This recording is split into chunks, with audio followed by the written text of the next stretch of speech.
Okay, I'm live now. I'm playing this music. Okay, you're just playing that. Yes. Okay, because I'm just about to.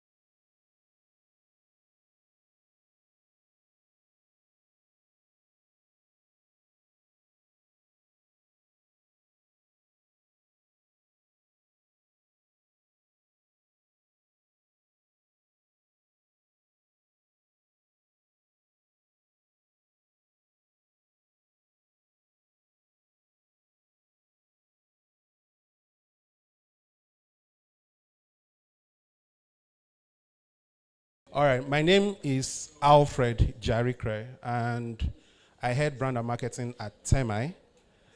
I want to say you're all welcome, first of all, to this event.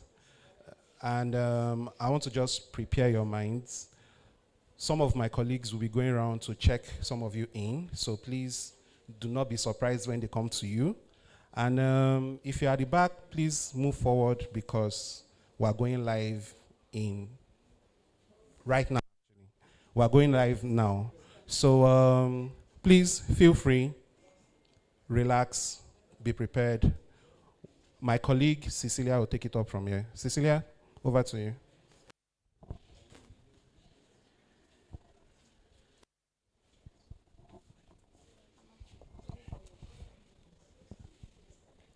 Good evening, everyone. We're happy to have you here at this spectacular event in partnership with CUDA. This is Loop Meetup 4.0. 4.0 being, this is the fourth edition of this meetup. So for those of us who are new to the community, the Loop meetup is basically a developer community that Tamai runs for not just developers, but techies as well. And we have these meetups, quarterly to engage the community physically, connect, share ideas, communication, innovations within communication technology that help businesses to thrive.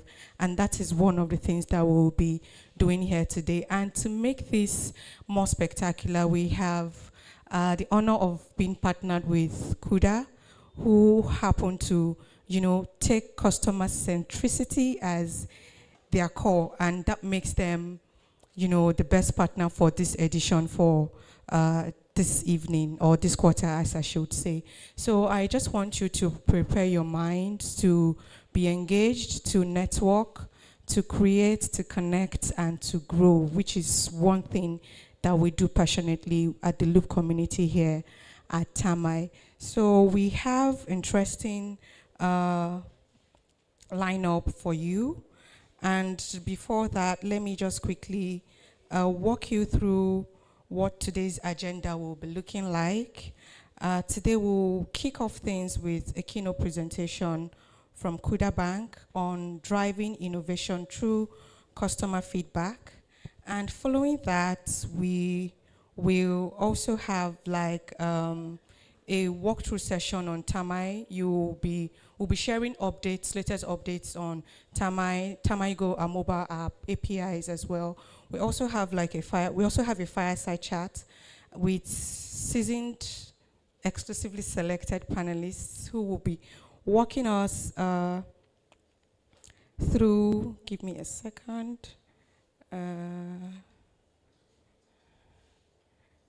So they'll be walking us through the topic on from onboarding to advocacy, the customer journey in tech. Like I said, this is featuring brilliant panelists, so please stay on the lookout for that. And of course, we'll wrap up the event with insights on the Tamai Elevate pitch winners. So that's another main event that Tamai hosts. We host a yearly conference, where we just, like I said, also talk about communication tools and technologies that businesses leverage, to keep their customers engaged. And this edition for this year, we had a pitch competition, and today we have winners from that session here. So you'll be hearing about what they're building and how they have, scaled since winning at the Tama Elevate conference. So be on the lookout for that. And we also have the honor of being with us for the first time since we have been hosting Loop. We'll have the honor of our CEO, that's Mr. Bolade Emmanuel. He will be here, to just wrap up things and meet with the community physically as well. So yes, we have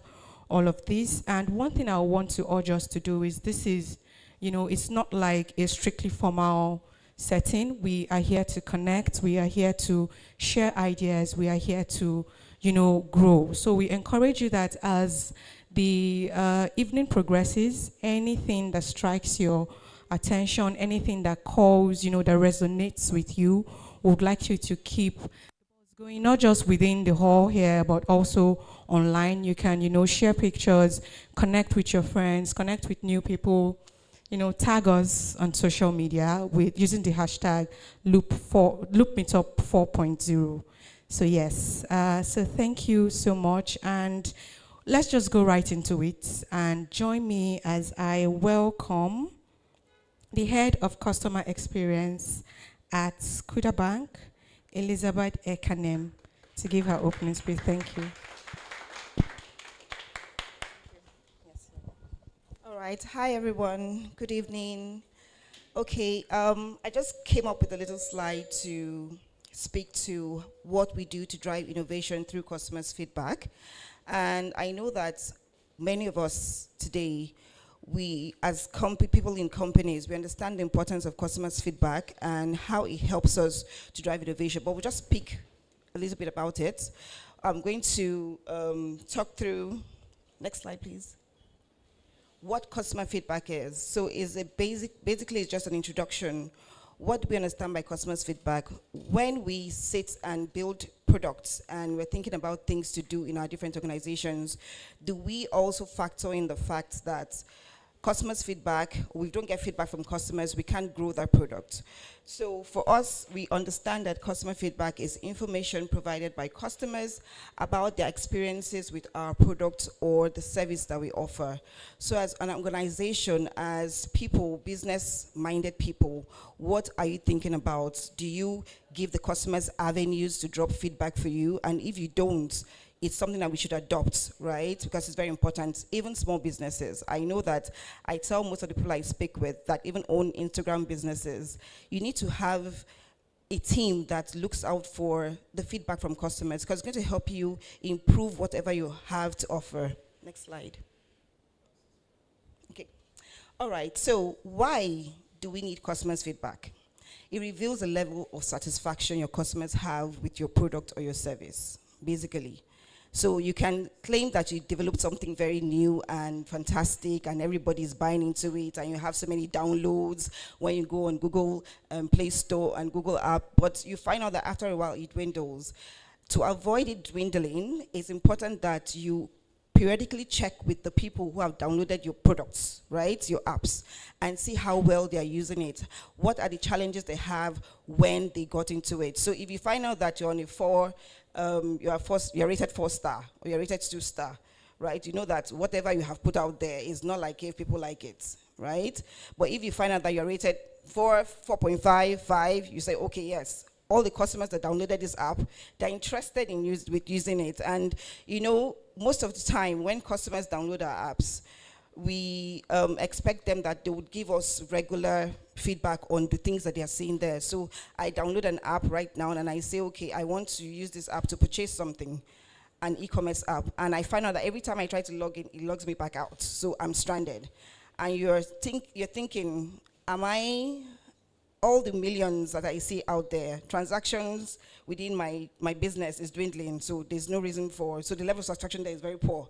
But when you see that, yes, transactions are growing as much as the app downloads are going, you know that your customers are satisfied with the app, then it helps you to identify rooms for improvement. So you tell the customers, you give an opportunity for customers to leave like a feedback for you. So they tell you, customers are very interesting. they that the ones that on a day-to-day open up your different solutions, they go onto your different pages to buy something from you, and then they go in there and they enjoying the service, and they say, oh, could you tweak this way so that we can have a better experience with you? That is one of the reasons we have customers' feedback as important to driving innovation in our businesses. Then, of course, you have loyal customers. I'm a very loyal customer. All of my colleagues know me. If I use something today and I love it, I tell everybody that lives around me, everybody that comes around me, anybody that I even smile with and say hi. Like, have you checked out this? Recently, there's somebody on Instagram that I met, and I tried him out to buy groceries for my family. And the speed at which he delivered quality, normally you go to the market, you go to the supermarket to buy stuff, and then you get there and you see poor quality stuff, but because you're stranded, you have to just buy that and take it back home. And I was able to, I kept on hearing about this person. So I said, okay, let me give it a try. And my friend and I, we collaborated, we bought stuff from this guy. In 2 hours, it was delivered, freshly delivered groceries. And I was like, fantastic. So everybody around me, right, have purchased from him. I know that. And they keep on telling me, where was this guy all this while? Why did we have to stress ourselves and go to mile 12 groceries, right? So customer loyalty, that's very important. Then increases customer satisfaction rate. So if you are getting feedback from your customers periodically, you need to know where you stand. That's why I said level of satisfaction. Where do I stand? If my ratings are really poor and I have my customers extremely satisfied with my service, am I comfortable with that? What am I doing to improve the level of satisfaction? And those what we call CSAT ratings. So if my CSAT ratings are poor, what am I doing? And how am I using that to improve service levels? And then product advocacy. So I'm a loyal customer, but I also see that the products that I am working with or I'm assigned working on, right, basically, it's a good product. I tell everybody that's interested in knowing about that product. And you find out that while people are struggling with adverts and marketing and stuff, just word of mouth is enough to get your product out there in the market. So customer loyalty, product loyalty. Then how do we drive customers' feedback? How do we get customers' feedback? I just listed some ways here so that if you're looking at this kind of things, you know what to do. We have two major ways, which is direct customer feedback and indirect customer feedback. So for direct customer feedback, we have customer testimonials like myself, right? I use something, I love it, I tell everybody around me about it, they buy into the same product, and then the owner of the product is excited that he's making profits, basically. And then post-interaction ratings, that's one thing that in CUDA we have specialized in. So for every interaction that we have, in fact, when we're going out to purchase a customer support tool, what we're looking at is how can I push out post-interaction ratings, whatever channel you're reaching us on, whether it's on the calls, emails, social media, live chats. Once you finish engaging us on those conversations, you would have something pop up on your screen to ask you how well the conversation was with our agents. So we're looking at not just the interaction with the agents, but also interaction with the product itself, because you came to us because something was not right, or you wanted information about something, and how well were we able to give you that information inquiry. If you asked us for a request, how well were we able to treat that request in a timely fashion? And then if you had a complaint, were we empathic enough when we're engaging you? That's another thing we look out for. So for every interaction that we have, we check out the ratings from those interactions. And like today in our weekly stand-up meeting, we looked at what customers say about the people that they worked with. So you're seeing conversations about, oh, this person is a fantastic agent, you should have more of these people, or this person was able to resolve my issue within, the turnaround time, or even beyond, went above and beyond, like our last CX week theme was. So those are the things we look out for. And then customer forums, we have something like this, forums where we go and, find out from customers, like face-to-face, how have you enjoyed your engagements with us? When I say engagement, not just with the human beings, but with the product and service. Then surveys. So we periodically, like in a year, we have like 2 different surveys that we carry out. There is basically the external customer satisfaction survey, where we check the Net Promoter Score. We just want to know, just like I said, if I'm using my product and a net promoter score was shared, request was shared with me. And the questions on net promoter score is basically, how would you refer this product to another person? And you're seeing that most of your customers, they're actually telling you, never, I will not think about it. You already know that you are in big soup, especially when most of your respondents were like people that day to day, they use your product. So that's what Net Promoter Score does. Then, as I mentioned earlier, customer satisfaction ratings. You're also looking at the fact that our customers are interested in what we have to offer. They're satisfied with the experience, they're satisfied with the engagement, they're satisfied with the product, and they're also going to put in their best. They're going to keep on doing business with us. And the more businesses they do, as a business, we're always thinking about profit. But sometimes you cannot get to profit if you give bad quality service. So you're supposed to be looking out for both of them to work hand in hand. That's direct customer feedback. Then, for indirect customer feedback, we have social listening. You invest in solutions that help you to look into your engagement with customers on your different platforms. So I'm on Instagram, I'm on Twitter, X, I'm on Facebook, and my customers are dropping comments in there. Most times you can't look at every comment except to drop you a DM, right? A direct message. And you have a system that helps you to listen to conversations. And when they're listening, when the system is listening to conversations and is tagging these conversations as either negative based on the words used in the conversations or positive, you already know that you are in trouble. Sometimes you can be sitting in the office and you see a spike in your social listening engagement tool where it's telling you that customers are angry, it's on red, right? And you want to know why, what's happening. And then you check back and you find out, oh, transactions are already failing. As early as 6 a.m., it drops you a notification to tell you that things are failing somewhere. So that's what social listening does, indirect feedback. So I'm not directly engaging the customer, but something is helping to check customers' feedback because they're having challenges or something. And then website feedback forms. So while the direct customer feedback is like, I'm dropping it for you to do it because you engaged me. Indirect is that the customer goes out of his way to look for where to go and complain, right? And then he goes in there and just drops a feedback on how my product should be worked on. So all of these things help us to drive innovation. All right, thanks. So next steps. What do we do? Sometimes we've put out feedback mechanisms out there to get feedback from customers, but how do we connect this to drive innovation? The first one is closing the feedback loop. So you see that people receive feedback, but they just say, this customer is making noise. I'm not even going to answer this customer, right? And then they ignore the customer. But it's important that you respond to the feedback that you've gotten, whether you think that the customer is right or not. That is one thing that you should absorb if you want to scale your business.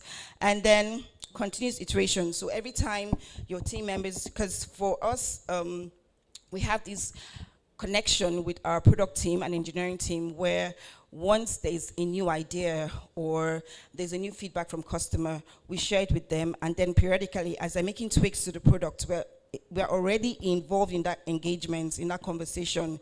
So we are seeing that these things are actually helping, they're changing stuff. And then if they're building something that you feel that this is not what the customer asked for, because you were there, you heard the customer, you spoke with the customer, you reviewed their interactions, you know what happened when you were looking at their feedback. You go back and tell them, no, this part, you haven't taken care of this part properly, so you need to go back and tweak it this way. Because we have seen that when we did a poll, sometimes you do polls, when you do a poll, you find out that most customers are saying, oh yes, you should have thought about that earlier. But this is another customer's feedback that we're working on, right? To bring out something better for you.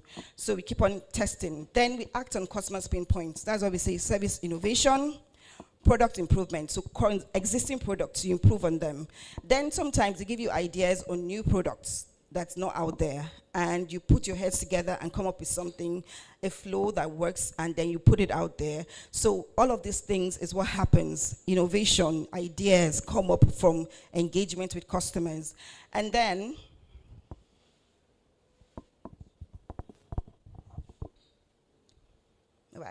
okay, so you now leverage customers' insights for product development. So we identify pain points.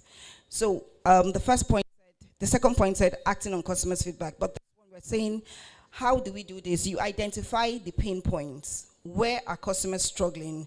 What are the things I've put out there that they don't understand? Sometimes it's just information, right? They don't just know. So we've seen situations where we get lots of feedback, and we find out, oh, we have this product, we have this thing. Why is this customer complaining? Customer education is just what is required there. They don't just know where to go. They don't know what to click on. They don't know what to do, to get that thing to work for them. And then you see a customer says, oh, I was robbed the day before. They didn't take they took all my stuff, but they didn't take my phone. But I didn't know how to. They took my wallet, forced me to give them my PIN, and they let me go. And then the customer will stay with his phone, and he tells you, I didn't know what to do. How could I have blocked my account? Because now they wiped out my money. And you know that in your app, you have built a feature where the customer can actually reduce his limit to 0 on all channels. And because he did not know, he comes and tells you, this feedback, this is something I think people should build into your app. I don't understand what people are doing. That point, it's customer education that's required there. So you're telling yourself, I should have told the customer more about this, because now he got stuck somewhere and he was trying to call the bank, and maybe for one reason or the other, network did not allow him to get through, and his money was being withdrawn. All he was seeing is debit alert. So customer education. Then, in leveraging the insights that you're seeing from all of the feedback you get, you also uncovered unmet needs, which is where we have the new product development, and then customer co-creation. That is very important, because we see that we build products for customers without actually having the customers come and work with us while we're building those products. So we're adopting a system where you know that you have a list of customers that you put on your beta version of the app that, test some of the things you've put in. Because yes, internally, we're internal customers, and we say we know what these customers want. We saw their feedback, we're building.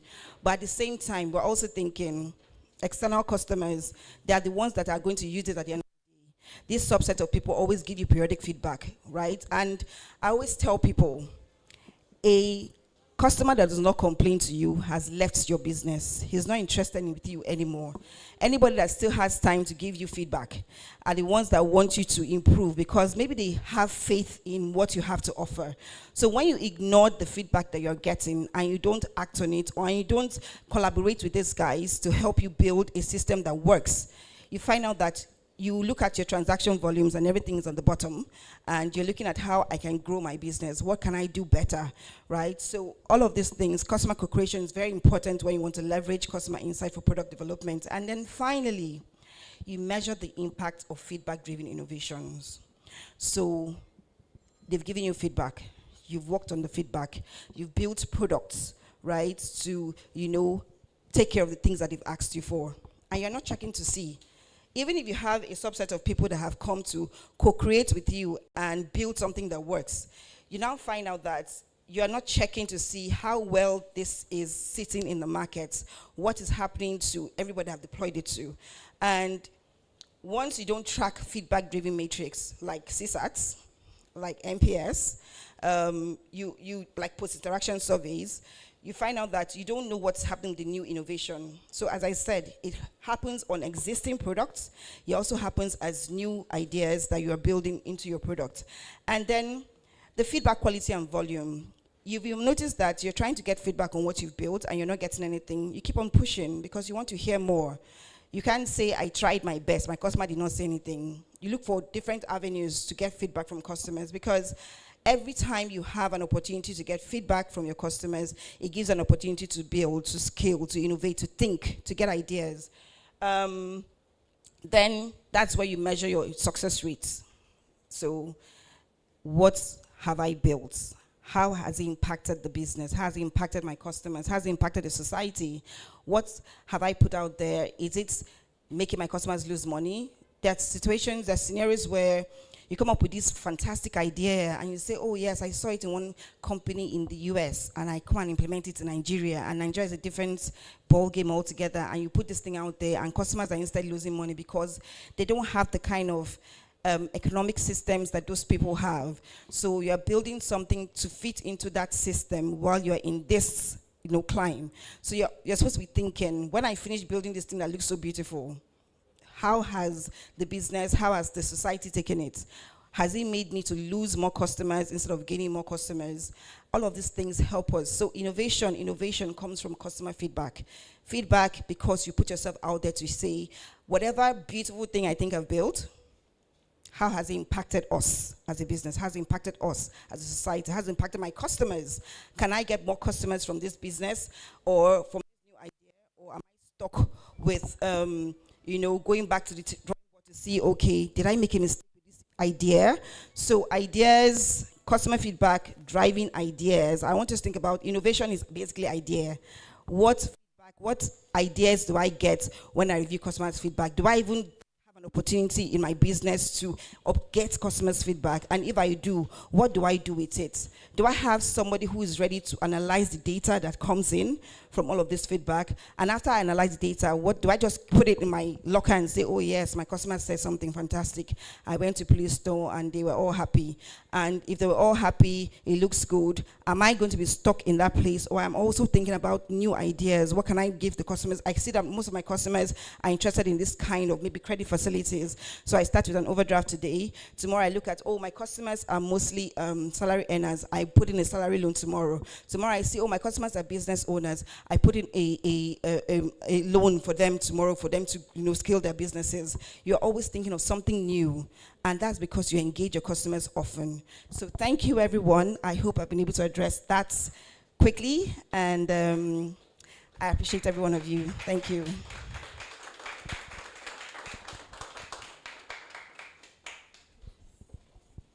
Yes, let's not stop clapping. That was really insightful. And just to remind you, as we progress, anything that strikes your interest, that resonates with you, don't forget to, keep the conversation going online with the hashtag Loop Meetup 4.0. Thank you again, Elizabeth, for that insightful session. So right away, we'll be going into the fireside chat, and I'll be calling up Greg Babajide. He is Customer Success Engineer here at Tamai. So just a slight insight into what that session is about. So it's focused on customer success engineering, and like the topic that they're going to be, speaking on, you see how these two, work hand in hand just to ensure that our businesses always keep our customers engaged, and we make them we give them the right service that we are providing. So let me not spend too much time. Greg, thank you. Come up on stage now.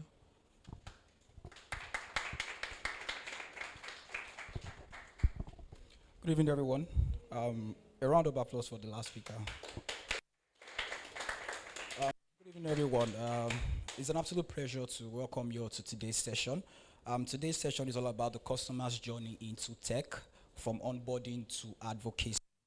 Today we'll be exploring how companies create seamless customer service from initial onboarding, transforming customers into passionate advocates for their products and services. Throughout this session, we'll be exploring key discussion points like designing effective customer onboarding processes, strategies for turning customers into advocates, success stories of customer journey leading to remarkable business growth. And last but not least, we'll be having a Q&A session to hear your thoughts. So before we begin, I would like to introduce exceptional individuals who will be joining me on stage. Each is a leader in the field, bringing insights and experiences. Let's get started by welcoming our first panelist. First panelist has over 5 years of experience in customer success and community initiatives, where he has improved customer engagement and market research. He is currently the customer success lead at. Please join me in welcoming David Oreolua.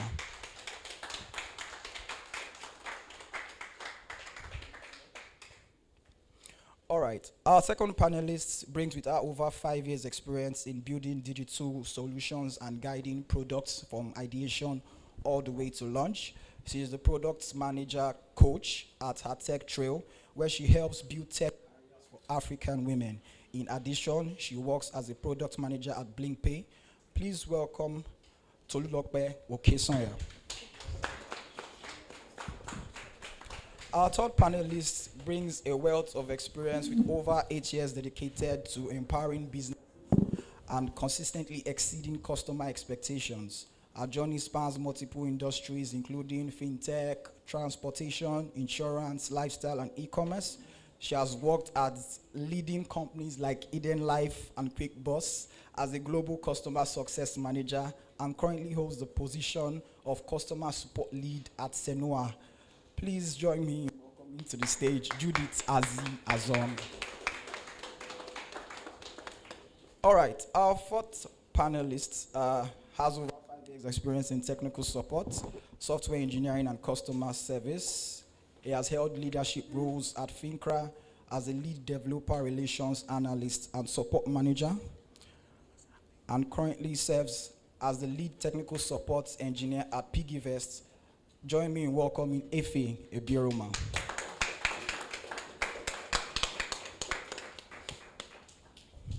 All right.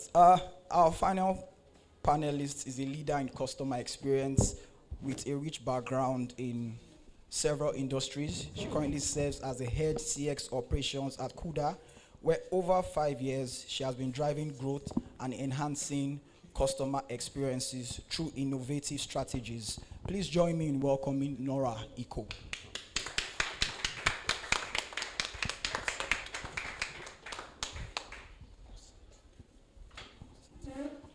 All right.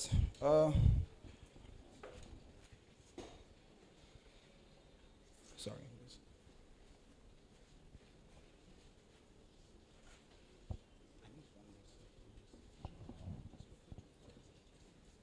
Okay.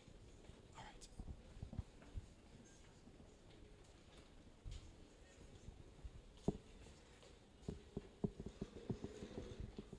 Okay.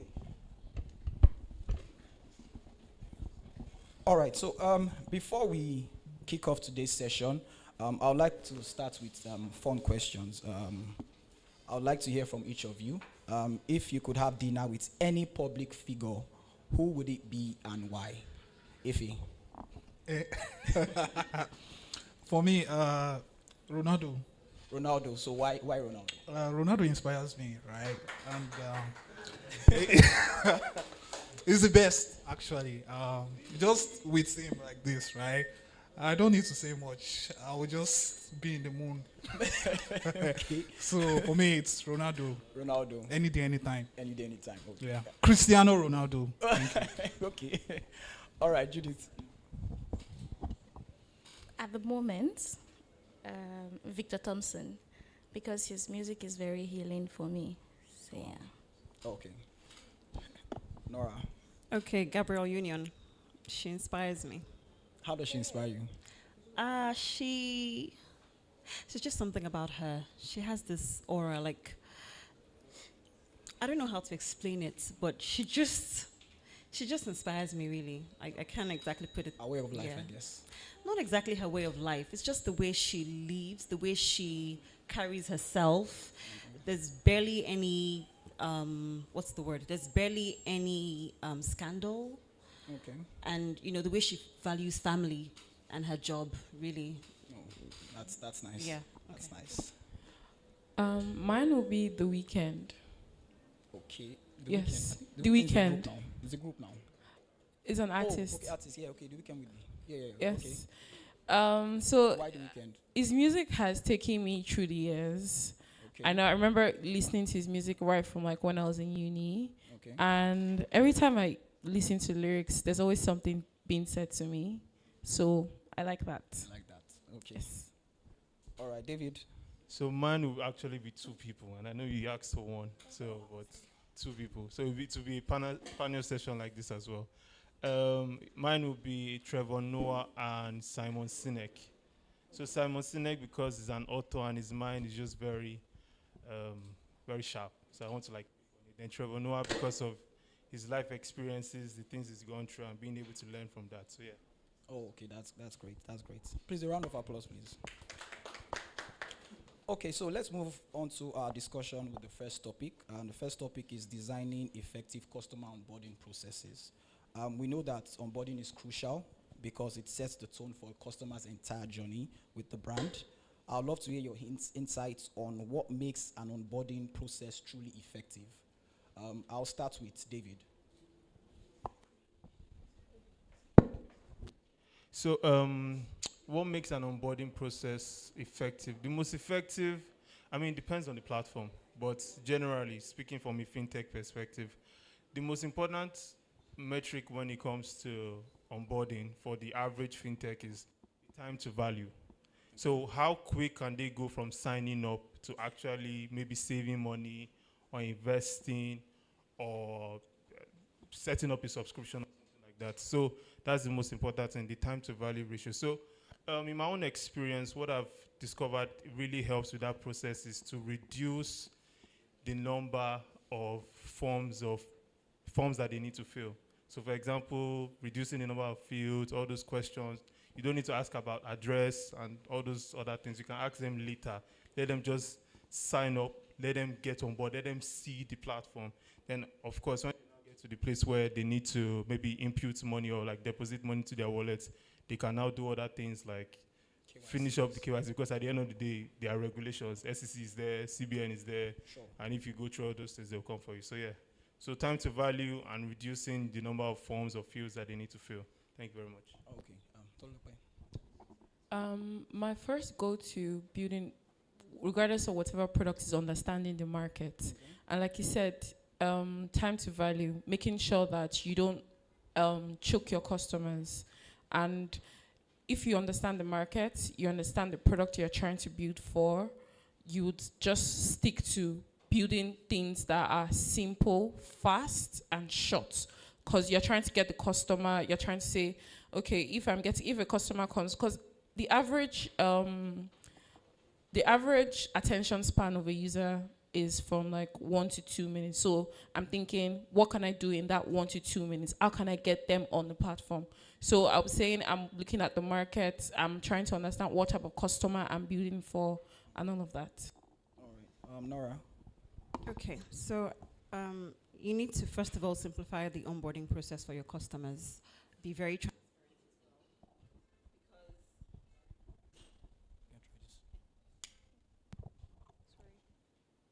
simplify the process, the onboarding process for your customers. As he mentioned something about, probably doing like the KYC later.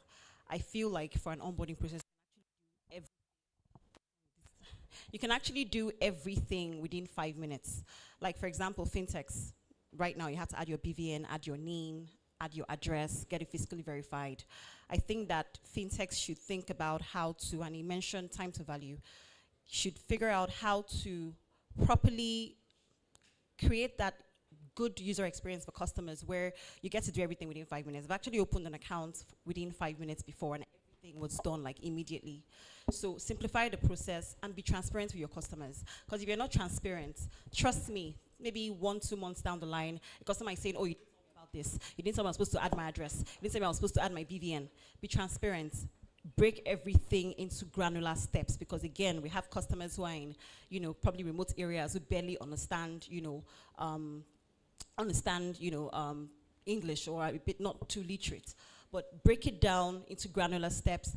Be very, very transparent with your customers. Transparency is really, really key, and I've learned that in the 5 years of my, of my experience with customers. Be very transparent and ensure that, just ensure that whatever it is they're doing it within like a limited time, because trust me, customers would also complain about the whole onboarding process. Like I handle onboarding, and I know at some point when you try to onboard a customer, they reach out to you via email, oh, I'm not on board, the process is not seamless. All I'm just trying to say in hindsight, just make it simple, make it granular, and yeah. All right, thank you very much, Nora. Judith. I think everyone has a very important metrics, which is time to value, because of users' life attention span, and as well making things in like very, very simple languages. So it's not time for you to start speaking gibberish. It's just time for you to say, oh, do A, B, C, D. And it's also very important for you to show people like sometimes just see, oh, the next step is this, oh, 2 more steps to go. Keep it exciting so that the person would have to go there, because if it has to be lengthy, you have to tell the person, oh, you're doing a good job, just something to make that user feel, oh, I'm doing something right. So I mean, they've said like the most important metrics, which is time to value for a customer because of the attention span of the user, and also simplicity. Like make it very, very literal. Don't think of ambiguity. Any word that a customer had to like use a dictionary because you want to be tush. It's not a time for you to be tush at a time. So it's just time for you to be direct. So yeah. Okay, thank you, Ife. So, my co-panelists have said, they've all said fantastic things, right? Basically everything I could think of, they've said it. But, one thing I would like to approach this is like, I would like to look at it from, A technical point of view. not just a technical point of view, like a business kind of view, right? Okay. There are several types of customers, right? We have the business and we have the consumers, right? So when designing an effective onboarding process, you have to understand the customers you are building for, right? Are you building for me, end user? Are you building for me again, owner of another fintech startup? Are you building for a startup, for a big company? Are you building for a company? It doesn't have to be big, right? Are you building for a business? Are you building for customers, right? So there are different metrics, different things to consider, different factors to consider. Then the second one is, one thing I know is you have to what helps in what you should also factor in when designing onboarding is how self-helping is this process, right? Would this company need to jump on calls to understand our processes? Some companies don't want to do that. Some CEOs don't want to. They have too many calls, right? The engineers have too many calls. The product managers, they already have too many calls, too many meetings in their company that is already choking them. Then you are saying, oh, we want to learn more about your product. You are telling them to, they're having issues, right? Onboarding. Then you are still trying to schedule a call with them. So when you are building for businesses, for consumers, you have to make sure the self-helping, you need to make it really self-helping for them, whereby they do not need you, they do not need your developers, they do not need to contact you to ask you what is this, what is that, before they can actually onboard on your platform. So you have to factor in that. Thank you. All right, thank you very much. If you can hold it. Okay, thank you very much. I think time value is like the common thing, so that's very important. I've taken that with me. Okay, so moving on to the next point, which is strategies for turning customers into advocates. We know that customer advocacy can be a game changer, right? For businesses leading to growth and loyalty. What strategies have you implemented in your organization to not only satisfy customers, but inspire them to advocate for your brand? You can start, Sefi. Audio, okay.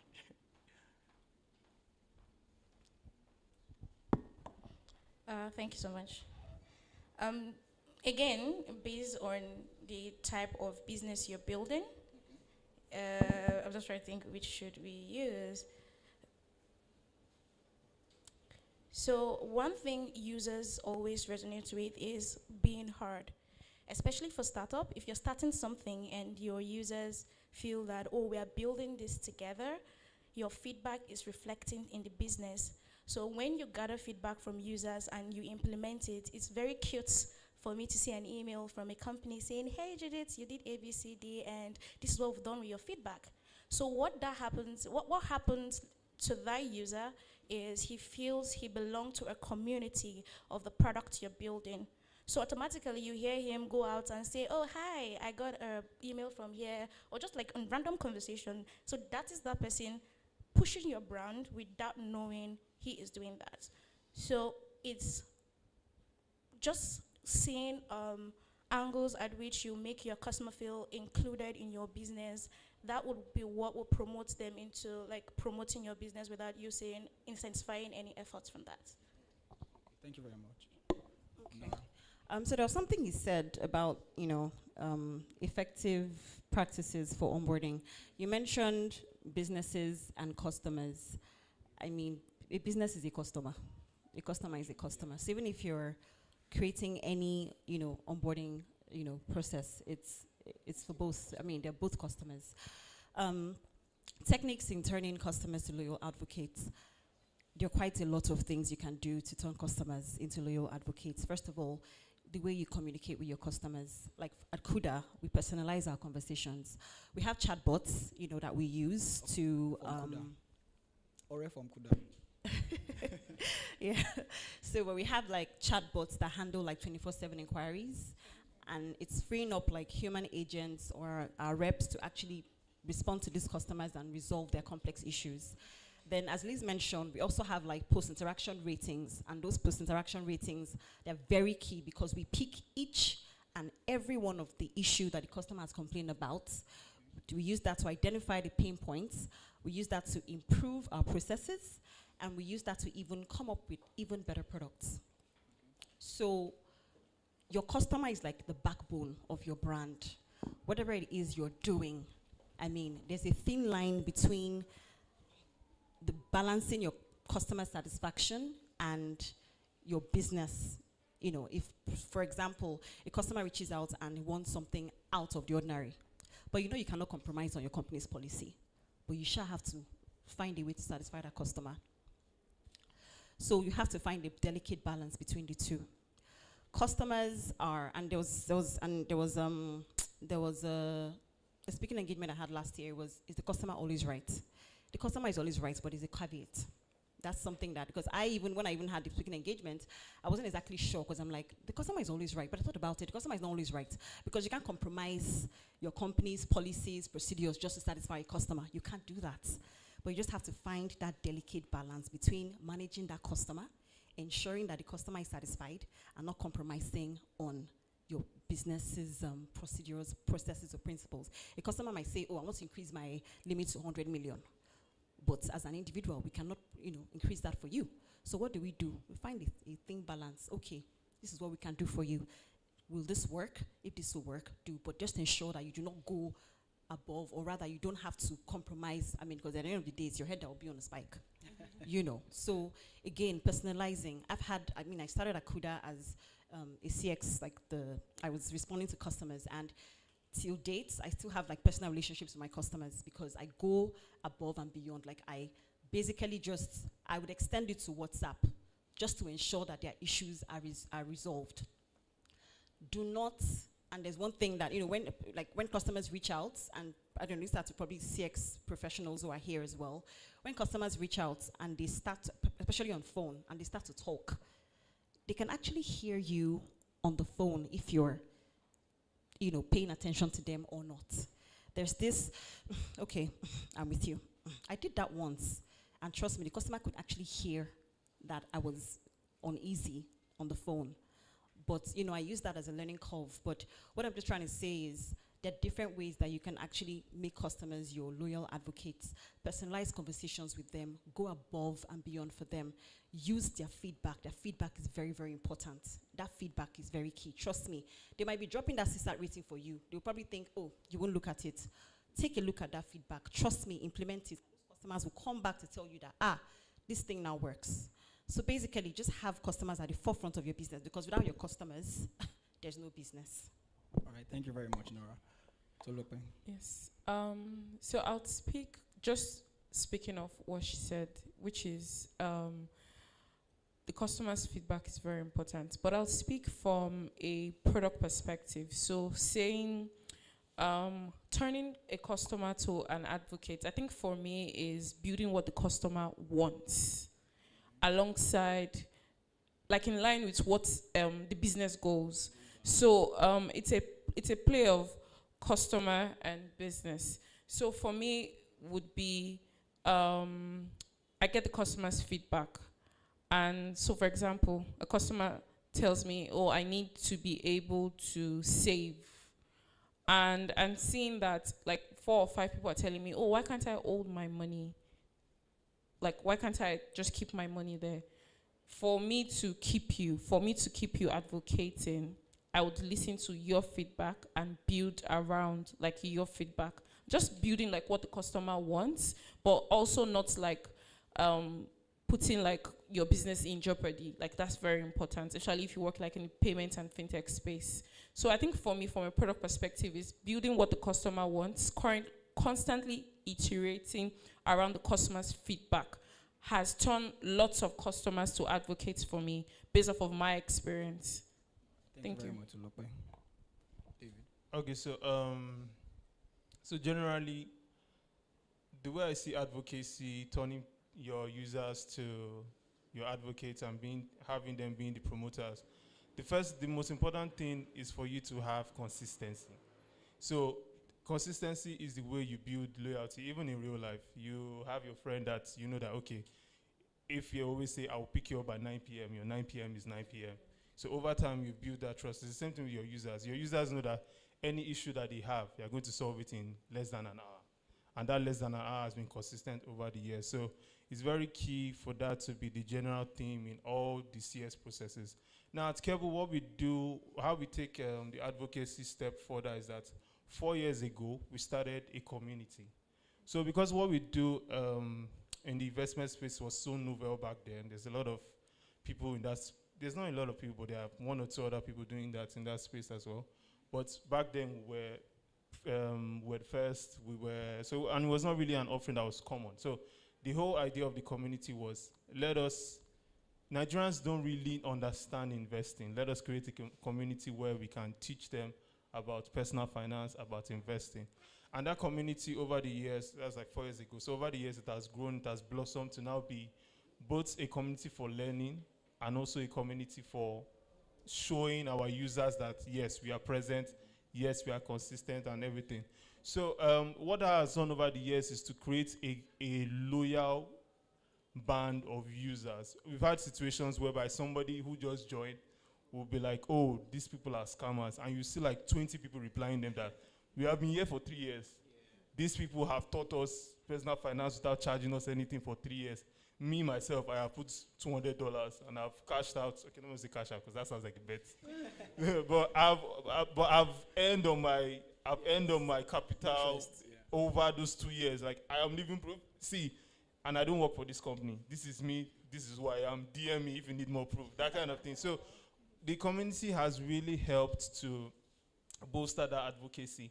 There are even times where, for example, there are some, for people here who work in companies that have apps, you have some code red situations. Code red situations like balance is showing 0. Maybe one back-end guy has done something, and then everybody's balance is 0. And that's like code red.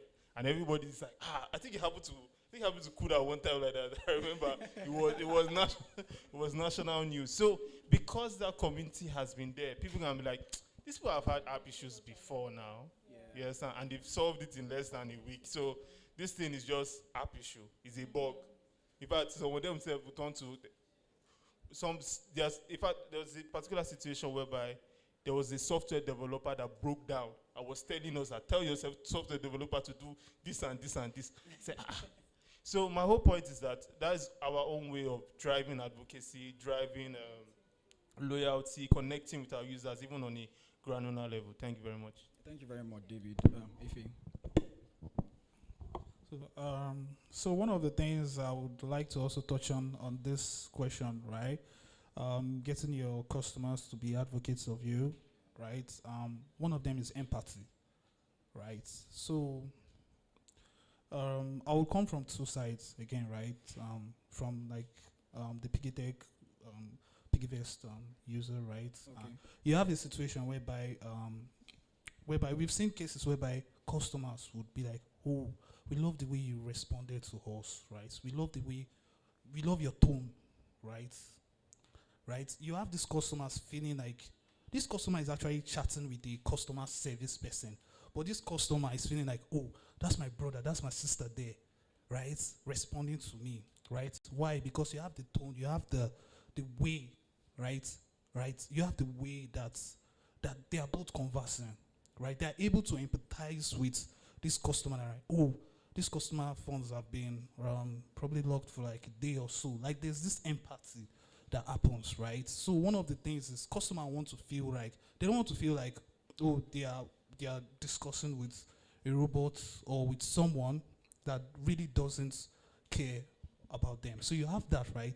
Then let's go to like the B2B side, right? When I was at Fincra, right, I was working with devs, right? We released our product at first.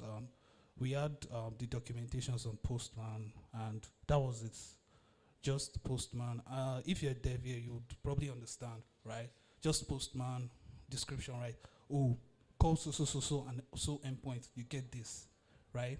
But the documentation as at that period, right, did not build that relationship with the customer. The customer wanted more, right?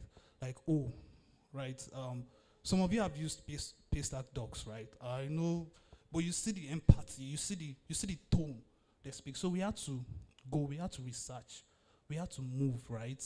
We had to study, we had to rewrite, we had to bring in different kind of tone to our docs, right? Then you also have this situation whereby customers reach out to you and be like, oh, we've been trying to reach you from a dev perspective, right? The developer is trying to reach you, is conversing with the developer. You people jump on a call, but those devs you are conversing with, they can't feel you, right? They don't think you care about their issue. You get? They want to feel that you really care about us. You really care. You will implement this feedback. They want to feel that they need that empathy. They need to believe in you. That's what you said you would do, right? You would at least work towards it. They want to be like, oh, if I reach out to you at this time, will you be there for me? When I have these issues with my app, will you be there for me? How many times? They want to see all those kind of things. They also want to feel like, they also want to see this result, like how much, like it matters. Empathy a lot matters in turning people into your advocates. Like it works in the B2C works, it works in the B2B works, right? Like there are a lot of products. I've seen people, right, just say, oh, they like the way this support people at this so.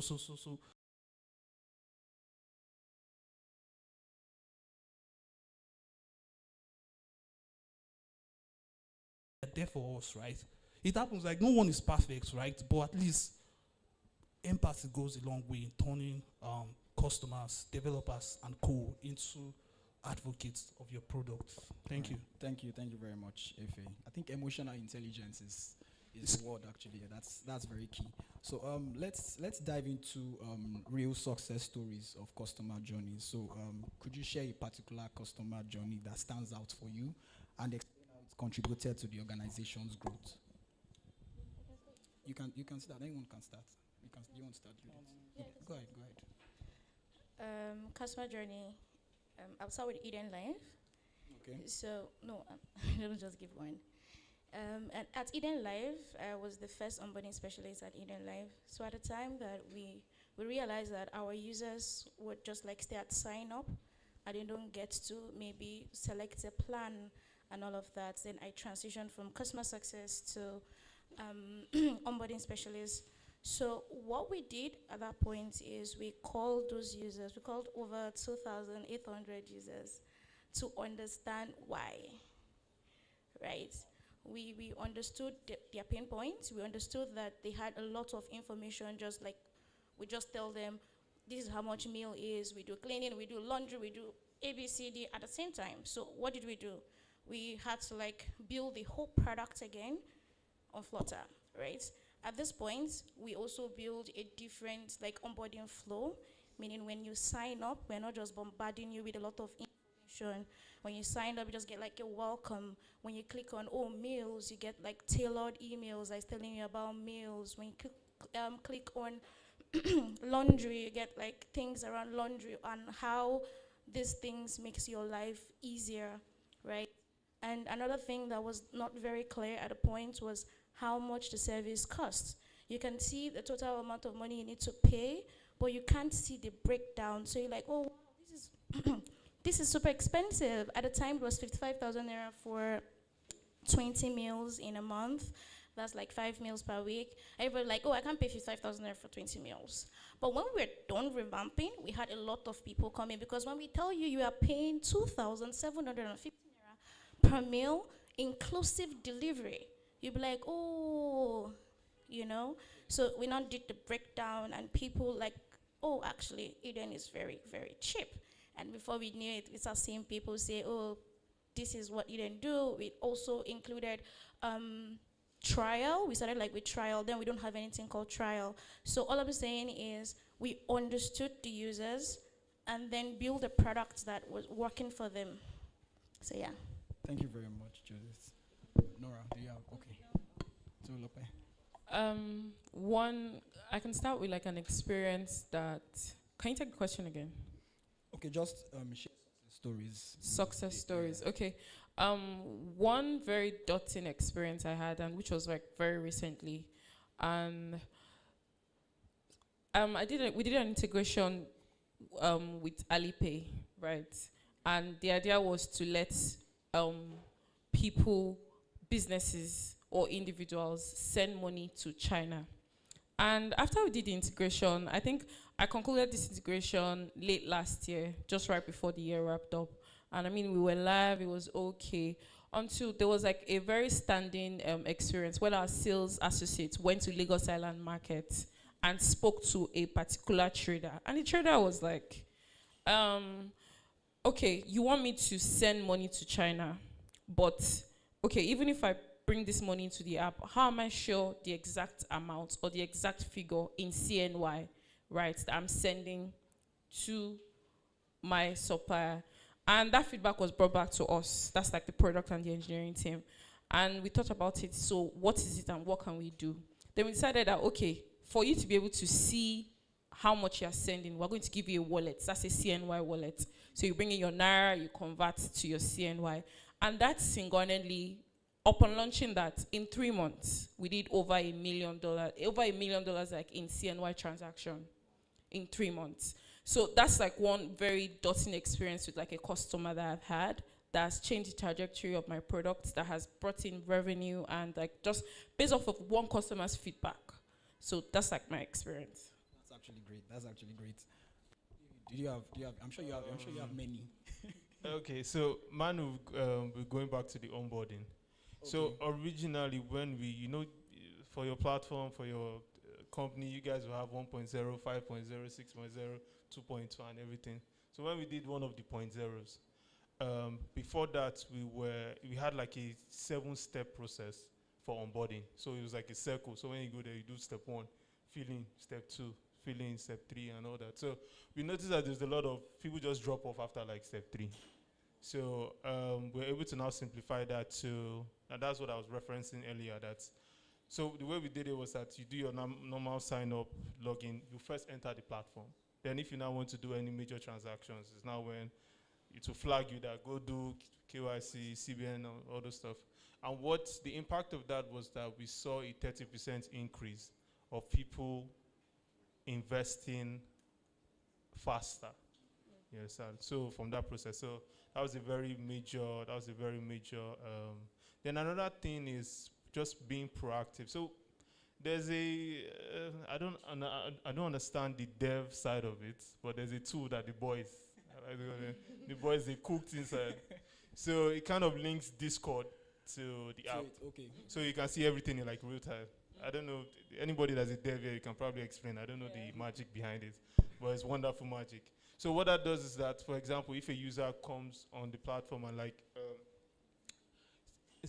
activates like a transaction process, like they want to fund their wallet, we can actually see it in real time. So the beauty of that is that if we can see you indicate that you want to, fund your wallet, and we see that you don't go ahead with it, we can then reach out that, sorry, sir. Was there any problem? Was there challenges? You understand? We are here. That kind of thing. So yeah, just having that proactive instead of waiting for them to reach out and say, I tried to. No, we are the ones now reaching out first. So those two things generally added a lot of revenue as well. So. That's great. No success story. Well, I mean, mine is basically a team effort. So, I mean, I started off at Kuda with just, I think, 5K to 20K followers. Customers. What am I saying followers? Customers. Right now, we're on 7M. And I like to say I'm instrumental to that growth. I mean, but in, like, our customer onboarding, at some point, it was a bit, we've had to modify at different points. But the steps that we took in, making these modifications is we had stakeholder engagements with other stakeholders, like the product guys, dev guys, and then customer surveys, understanding their pain points. So we use that to improve our customer onboarding process. And right now, I can tell you that in a day, I think we onboard not less than, give or take, 3K, why am I saying followers? 3K customers. It's a lot, I guess. in a day, but because it's seamless, it's just very easy. And even if they hit like hiccups, my customer onboarding, like my team, we're on ground to actually ensure that, that it's sorted like almost immediately. So yeah, there are quite a couple of success stories that we have. I can't exactly mention everything, but I mean, you can tell from our growth. Yeah. Thank you. Efe? All right. So we would move over to the Q&A session now, just to hear your thoughts. So do we have, for gender equality's sake, we'll take, just equal, maybe 3 gentlemen and 3 ladies for start. So you can just indicate by raising your hand up. So do you have any questions from the audience? Sir, please just stand up and introduce yourself. Please, can we give him a mic?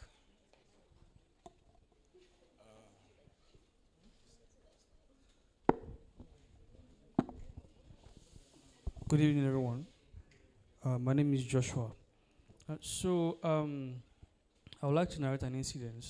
For the past 3-4 years, I have stopped using CUDA. Wow. Okay, reason, I think I actually tried, downloading the app and redoing that one same process again. Now, what was the process? I registered and, my phone was stolen or I was robbed. So when I got a new phone, tried to created my email again. When I installed the app, let me enter my mail. It's telling me there's a user already. I mean, I tried putting in my details all over again. It's telling me there's an existing user. I mean, I didn't know what I tried it. I tried about 4 times before I just said, I'm done. So, what can be done in that instance? Thank you. Just see me after. All right. Thank you. Yeah, sure. I don't work with CUDA, but I can tell you something around, because I work with the product team. I can tell you something around what happened. You used your email. Is that the second time you're using the email? Or was that the first time? That's the first time. It was the first time. So there are 2 things, right? Basically with Nigerian onboarding, you've probably inputted your BVN before, and the system has captured that. And typically, when a system recognizes that that BVN already exists on the system, if you use a new name, a new phone number, you're not going to get in. So it's probably like a compliance thing. But I'll let CUDA resolve that issue. But I just wanted to point out that based off of we building products and based off of compliance rules, to avoid duplication of credentials and to avoid fraud, to eliminate fraud. Once a system has captured your data once, you probably will not be able to get in again. All right. Thank you. All right. Do you have anyone? A lady or a gentleman? Anyone from the audience? Questions? All right, sir. Good evening. My name is Amos. My question goes to especially those working in the fintech line, because you mentioned 7M users, and that's a lot. So how do you do with the complaints and the overwhelm from there's this issue now with GT Bank, and you open Twitter and the next you can see so I just want to know what's your thought process? Okay, when this gets overwhelming, how do you just sort yourself? Okay, so at CUDA we prioritize proactive communication. If we have a downtime or a bug, and for those that use CUDA, you will see our messages. We always notify our customers. Proactive communication is key while we try to identify the root cause and resolve the issue. But we always reach out to customers firsthand to let them know this is the issue. manage their expectations, and once the issue has been resolved, we also let them know. So yeah, proactive communication is how we handle, voluminous inquiries like that or complaints. All right, thank you, Nora. I can see someone's hand there. Yes, please. It's like they're here for Kuda. Everybody's here for Kuda. Let me share. So a little side note. I'm so sorry. Sorry, My can't leg see you. hurts. Oh, okay. Sorry. Yeah. So on what he said, I think I can actually understand his perspective because, say a little over 2-3 weeks ago, I spoke with someone who used to be a customer support person in Zenith Bank, and then speaking of downtime, she was explaining how a single downtime can cause like 300, 400, close to 1 million, queue, right, of users that need response. You get what I'm saying? And it's not just on mail. There's also mail being queued up. There's also phone calls being queued up. Then there's also social media being queued up. Having all these users trying to reach you at the same time. So that was just a side note from his question. Now, what I want to say is more or less like a contribution, if you don't mind, from an experience that I've had. Now, I think, first off, listening to all the points that the panelist has made, I think is very incredible, very, very incredible, from research to, the time it takes to onboard into the platform and all of that. But I feel in the role of quality assurance, right? And one of the things I've realized in onboarding, one of the mistakes I've realized is that we do not, when I say we, I'm generalizing now, pardon me, that a lot of people do not really try to understand the data set, right? Be it integration, be it normal onboarding and all that. And I'll give you an illustration. Can I, if time permits? Sure, please go ahead. All right.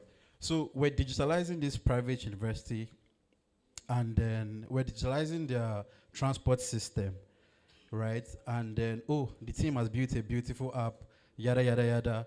Now let's go to the school, held an event. Now let's start onboarding, right? They did your QR code, they're fizzy, students are scanning, they are trying to log in. They wanted to make the steps shorter. So they said, impute your matric number, right? As you immediately input your matric number, the system would, spool out your details, yada, yada, yada. The OCBN rule, you cannot generate a Nuban account number if you've not, if you've not validated the user. Now, these students were trying to onboard. They've put in their matric number, they put in their BVN, but the system is trying to validate it, but then the data is incorrect. BVN validates your name, your date of birth, right? And what else? Maybe phone number or something. But what we realize is that a lot of these students, while they were, getting admission into the university, they tweaked their age, meaning they tweaked their date of birth to be able to gain entry. And I can hear some people whispering some some names, but I'm not saying anything. So at the end of the day, data was clashing and we could not manipulate the data, right?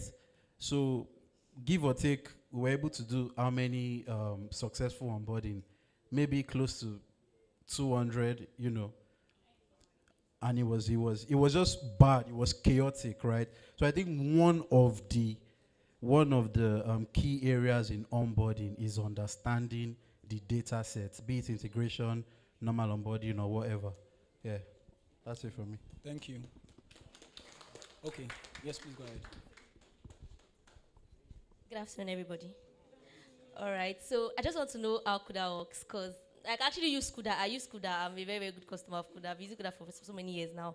But I did my IT last year, and they wanted to pay. The government wanted to pay this year, and all my cosmates had gotten their money. And I was like, hey, Kuda, beg. My friends were like, forget it, your money has gone. And I'm like, actually use Kuda. Am I going to regret using Kuda now? Then like 2 weeks after, I was when everybody had actually forgotten. My money finally came. I was like, oh my God, I'm so happy. Thank God, this, that. And I'll be going for service soon. So I want to know, can I drop Kuda? Will it not take like 3 months before my money comes in? Yes, because for my IT alone from the government, it took like 2 weeks or more for my money to come. I was even scared initially. That's my question. So you said this was what, 3 weeks ago, or when? This year, like last month. So like the instances would have been, if the money didn't drop, but eventually dropped, would have probably been like your account was on tier 2, like it was on a tier, like you had a limit, a transaction limit. And when your account was, have you upgraded your account? Is it on tier 3? Is it like, are you fully upgraded?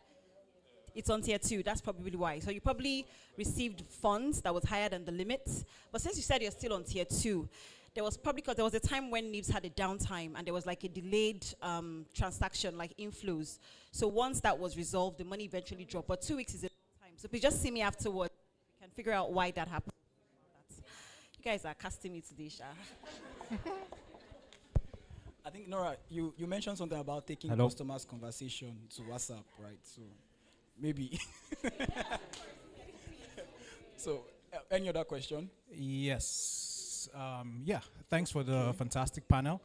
And my question would be around, can you suggest customer service management tools? Perhaps the lady that was the early person in Eden Life, I asked this because I see banks currently responding to people in random threads on Twitter. So under a big post, someone will just post their complaint and the bank is right there trying to respond, and I find it quite impressive.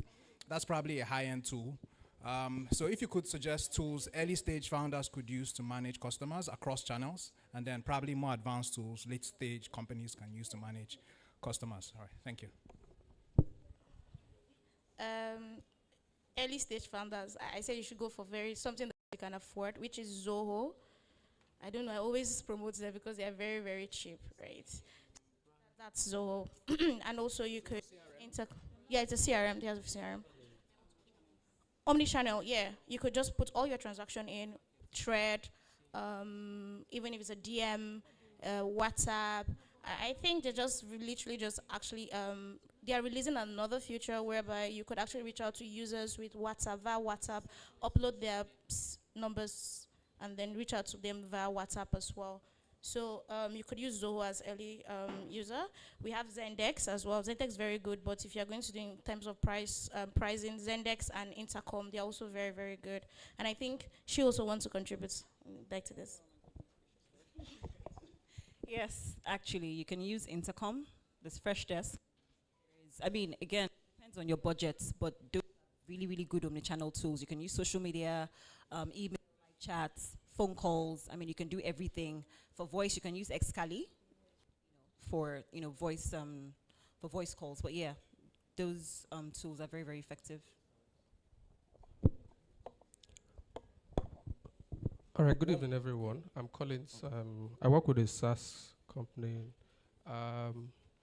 My question is around fintech, the fintech space, and I'm curious because almost every now and then, whenever I go on, let's say YouTube, for instance, I see an ad for a new fintech app out there. You want to get a loan, or you want to save, or you want to make transaction.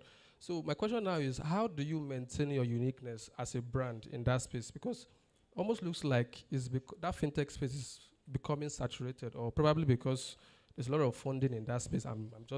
So how do you maintain your uniqueness in the market space? Okay, it's basically the experience that you give the customer. Sometimes the customer doesn't care about your products and services, or maybe he cares, but if you give me, maybe I have an issue with my products, with your products, it's the experience you give me that I would actually use to come out, that would make me come back. Yes, your product is great, but I have an issue. How did you resolve it? How did you attempt to resolve it? Did you respond to me on time? Did you resolve it efficiently? Was there empathy in the conversation? All that. So I call that experience economy. which I think is like the future, because customers these days is the experience you afford them. Without that great, exceptional customer experience, trust me, your products and services are. So for fintechs, I think that the experience should speak for them. Like for Kuda, we have a walk-in like center. We have like a walk-in, people here walk in to have their issues resolved. They're not a lot because they can reach out to us on social media, email, live chats. They hardly come to the office, but we just created that walk-in center so people who probably just want to come, they can walk in and then have their issues resolved. But just ensure that whatever it is you're doing, the experience that you give your customers in terms of resolving their issues is like topmost, you know. So that is actually what should stand out. And I think that stands out for Kuda. That's why, you know, we have like 7 million customers, but yeah. Thank you. Okay. So just to add, he said there's a lot of fintech, there's a lot of fintech. Again, I don't think sending money, receiving money in Nigeria is completely solved. So, so how do you stand out? It is what you are offering. So every user, so for example, I have an issue. I'm probably always trying to look for a card, trying to pay for something using like maybe an Euro card or a USD card. How you stand out is what you offer and how you offer it. So I'll say for my company in BlinkPay, how do we stand out? We stood out by understanding what is the one problem that everybody's facing and probably no one is solving. So I'll say solve problem. If you're going to do a fintech or you're going to send money or you're going to be in that space, solve a problem that actually exists and solve it very well. So that's thinking from point A to point B and thinking through like the whole customer products life cycle. So just solve a problem that actually exists and solve it very well, like she said. Thank you. Yeah, because you mentioned fintech, I really want, because I'm in the fintech space, I also want to tell you what stand out for Genoa. I mean, Senua for us in Nigeria, but it's pronounced Genoa. As is transparency. So when we spoke to our users, I'm like, oh, why are you using us? The first thing they say is, oh, when I open the app, what I can see is your sell rate, your buy rate, and your markup, right? So you get to see everything because we are saying, oh, we are here for you, and the user feels very comfortable. So with that, we are building trust with our users, and we are standing out. So when you come to us, you stick with us because you know the value we are giving to you as a user. So yeah. Thank you very much. I think a round of applause for the panelists, please. All right, so as we wrap up our discussion today, I would like to thank the panelists once again for sharing their insights. I encourage everyone to continue the conversation after we are done. And to the audience, I appreciate your engagement, which has made this session enjoyable. I would like to leave you with a famous quote by American author Napoleon Hill, and it says, "Satisfied customers are your best source of advertising." Satisfied customers are your best source of advertising. Thank you, and have a wonderful evening.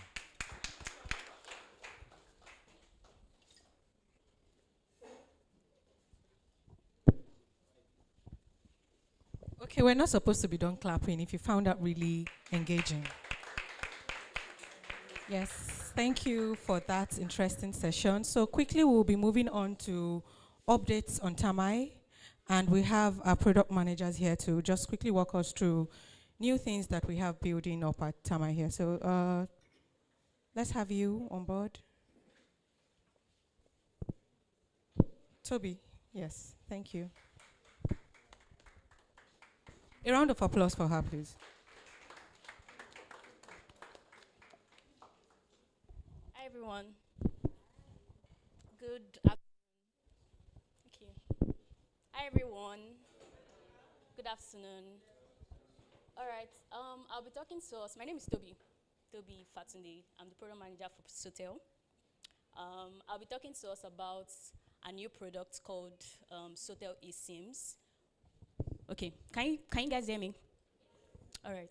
I'll be talking to us about our new product launch called Sotel eSIMs, right? So, Dari, you can help me. Next slide.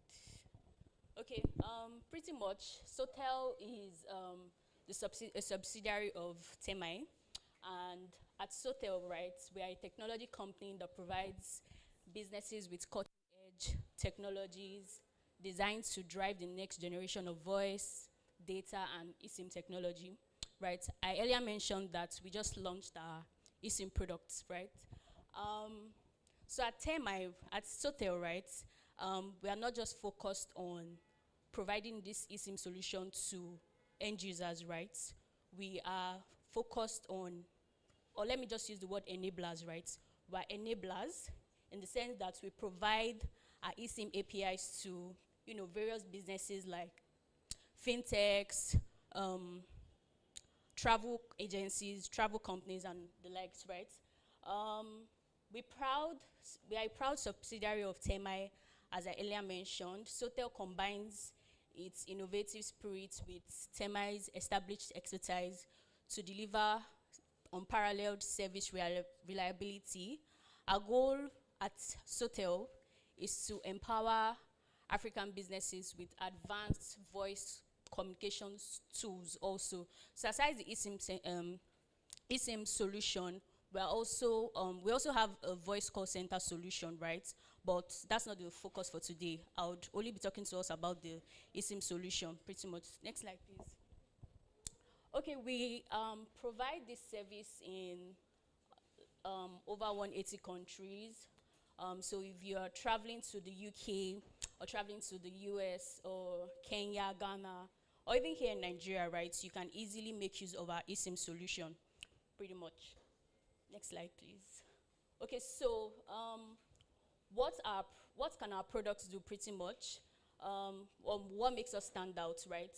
The instant connectivity that you get, the global coverage that we have, and the fact that we are affordable. Our pricing is really affordable and transparent.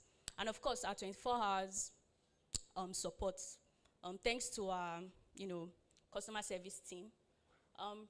Next, okay. So I'll just run us through how the API works today. We have different endpoints on our developers portal, right? We have the authentication endpoint, of course, the choose your plan endpoint, and the create eSIMs and monitor usage and generate reports. So I'll just walk us through how it works. Of course, when you try to integrate, like I mentioned, we are not just focused on providing the eSIM solution to end users, right? We actually have our own app, right, that you can download. Although it's like a work in progress, but right now we have the B2B where other businesses can integrate to us and then provide to their own customers. So we have different endpoints. Of course, when you try to integrate, you'd have to authenticate the API for every request that is being sent. For the technical people here, you make use of your API keys to generate a bearer token that you use to call every request, pretty much. Then we have the create eSIMs, right? The create eSIMs pretty much allows you to generate or create instant eSIMs. And when you send this request to us, we return all necessary information about the eSIMs, including the ICCID information, the activation code is returned. And another interesting thing about our API is that there are two ways you can activate your eSIM. You can either activate it on your phone using the activation code that we would return, or you can actually make use of the QR code. So we return a QR code via the get QR endpoint. Once you scan that QR code on your phone, the eSIM is automatically activated. So if you check your phone, right, for everyone, right, but I'm very much familiar with iOS, my own phone, right?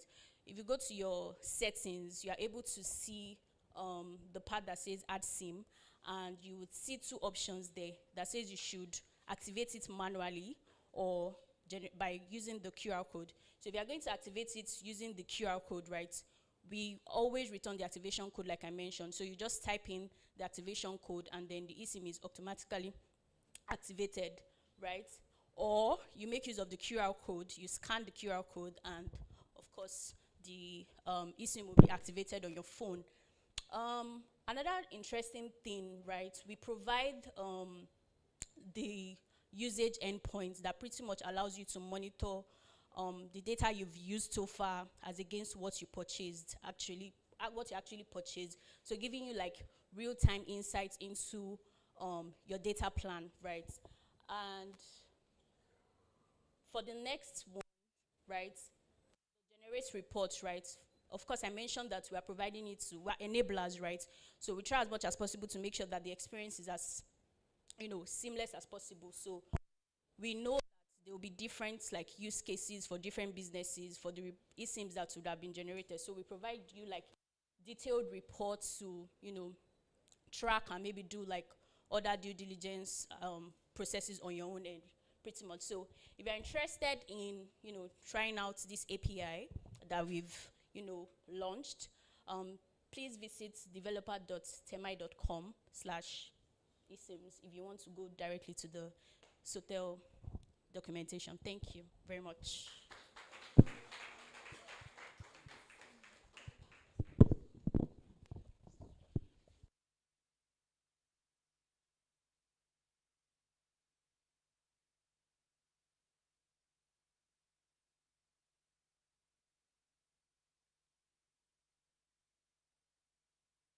Okay.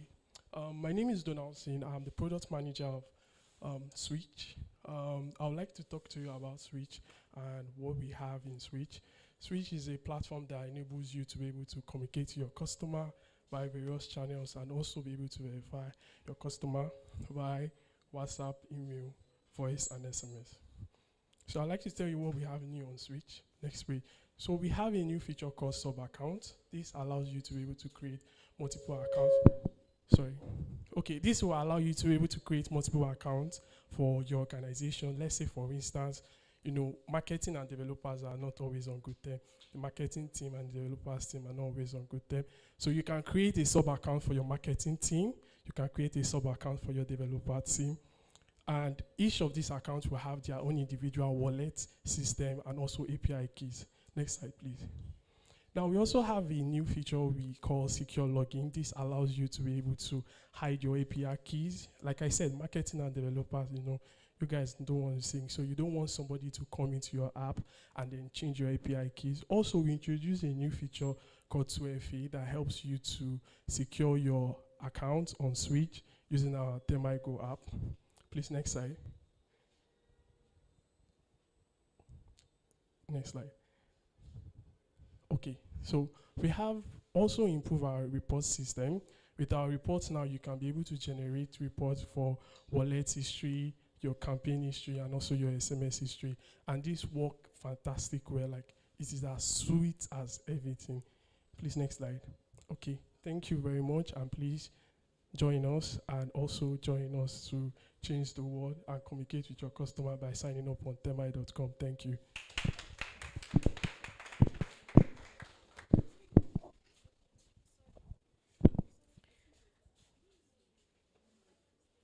Okay, thank you, Donald Singh. And if we need more context into the presentations that have just happened, you can meet with our CS team, and you can also even have an extended conversation with the product managers who just had that presentation done. So without wasting or taking more of your time, next up is a demo from a partner today, Kuda, and that will be done by Emmanuel Okpara. So a round of applause as he comes on board.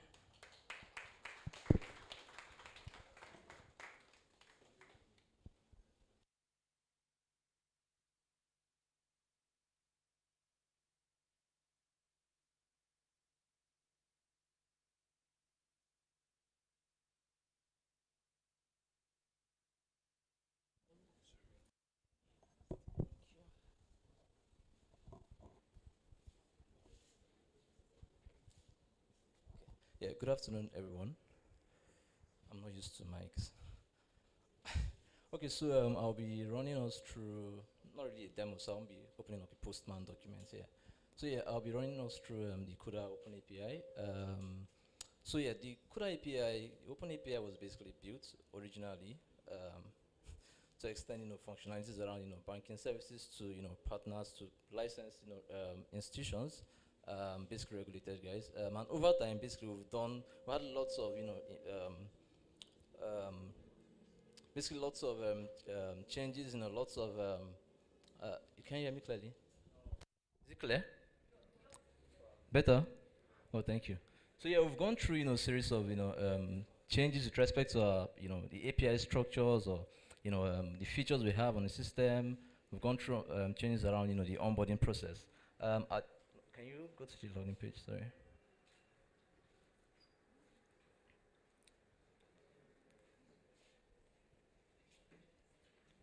Okay, so I think first thing first is what are the things that's actually driven us through, the process of, building what we have, right? And because without having an understanding of these things, you basically would not know who you're building for, what you're building. And with time, you would really understand that what you've done is basically because of somebody, right? You're not just building something because you want someone to see, what you have, right? You're building something to solve a problem, like someone said earlier. So, okay, while this still comes up, so we have features around there are features around terminal settlements. You have things around invoicing. You have things around order placement and stuff like that. So for the likes of you have people who run restaurants, for instance, and you want to be able to scale your checkout points, for instance, right? Which basically means you have point of sales, terminals and co. What that means is you want to programmatically assign terminals to people or to agents without having frictions, right? And with the CUDA API, you're able to do this. Basically, you have integrations that you have to plug into your dashboard and stuff, and with the authentication credentials basically that you have, you would be able to carry out these functionalities seamlessly. Do we have this now? Okay, thank you very much. So yeah, we have things around the payments. You have the invoicing, like I said. You have the POSs, and you have your product catalogs, your cards. Please scroll down. Scroll down, please. And then you have your business tools. Can you scroll to the business API? Yeah, thank you. So with all these things, to basically onboard, so we've gone through different stages, right? Initially, there are things that you would have to run through, right? Which can actually be, to some people it may be tiring because you have to be regulated, right? And over time, we've done some adjustments to how you carry out this onboarding. So please, can you go to the business APIs? Thank you. Yeah. Okay. Yeah, so for you to be able to access the APIs, first thing first, you need to, can you switch to this profile? Just switch profile. Okay, so for you to be able to access the API, basically you need to carry out some, documentation process. You have, you basically need documents that you have to submit. Once that is done, basically we have to approve. And in the process of this, you need to basically select what you want. So, like I mentioned, you have your terminal settlement, you have your invoicing, you have your POS, right? And based on what you actually select, we can actually tell what we can give you access to. And basically, this is where you go through due diligence, right? And once you're able to do that, you basically will have your API profiles. Sorry, this is taking time to come up. So basically, with your API profile, you can manage things around your keys, your webhooks. And the webhook come in place. The webhook come in when you need to integrate, when you basically have some additional features that you need to add to your current process. So, for instance, you're saying you want to, purchases something on your POS. You slot in your card. You make a payment, and you basically want to, give value to whoever, to the POS agent or to your, in this case, a restaurant. You need to, give them, settle them, whatever they've been paid for, because of course we all know card settlement is T+1. And you need to give value, instantly. At that point, the webhook, come in the place of, you've done this card transaction, it is successful, and you want to take an action when you get that notification, right? So with the webhook configuration, you basically can do that. So you can specify where your URL is, you can specify your credential,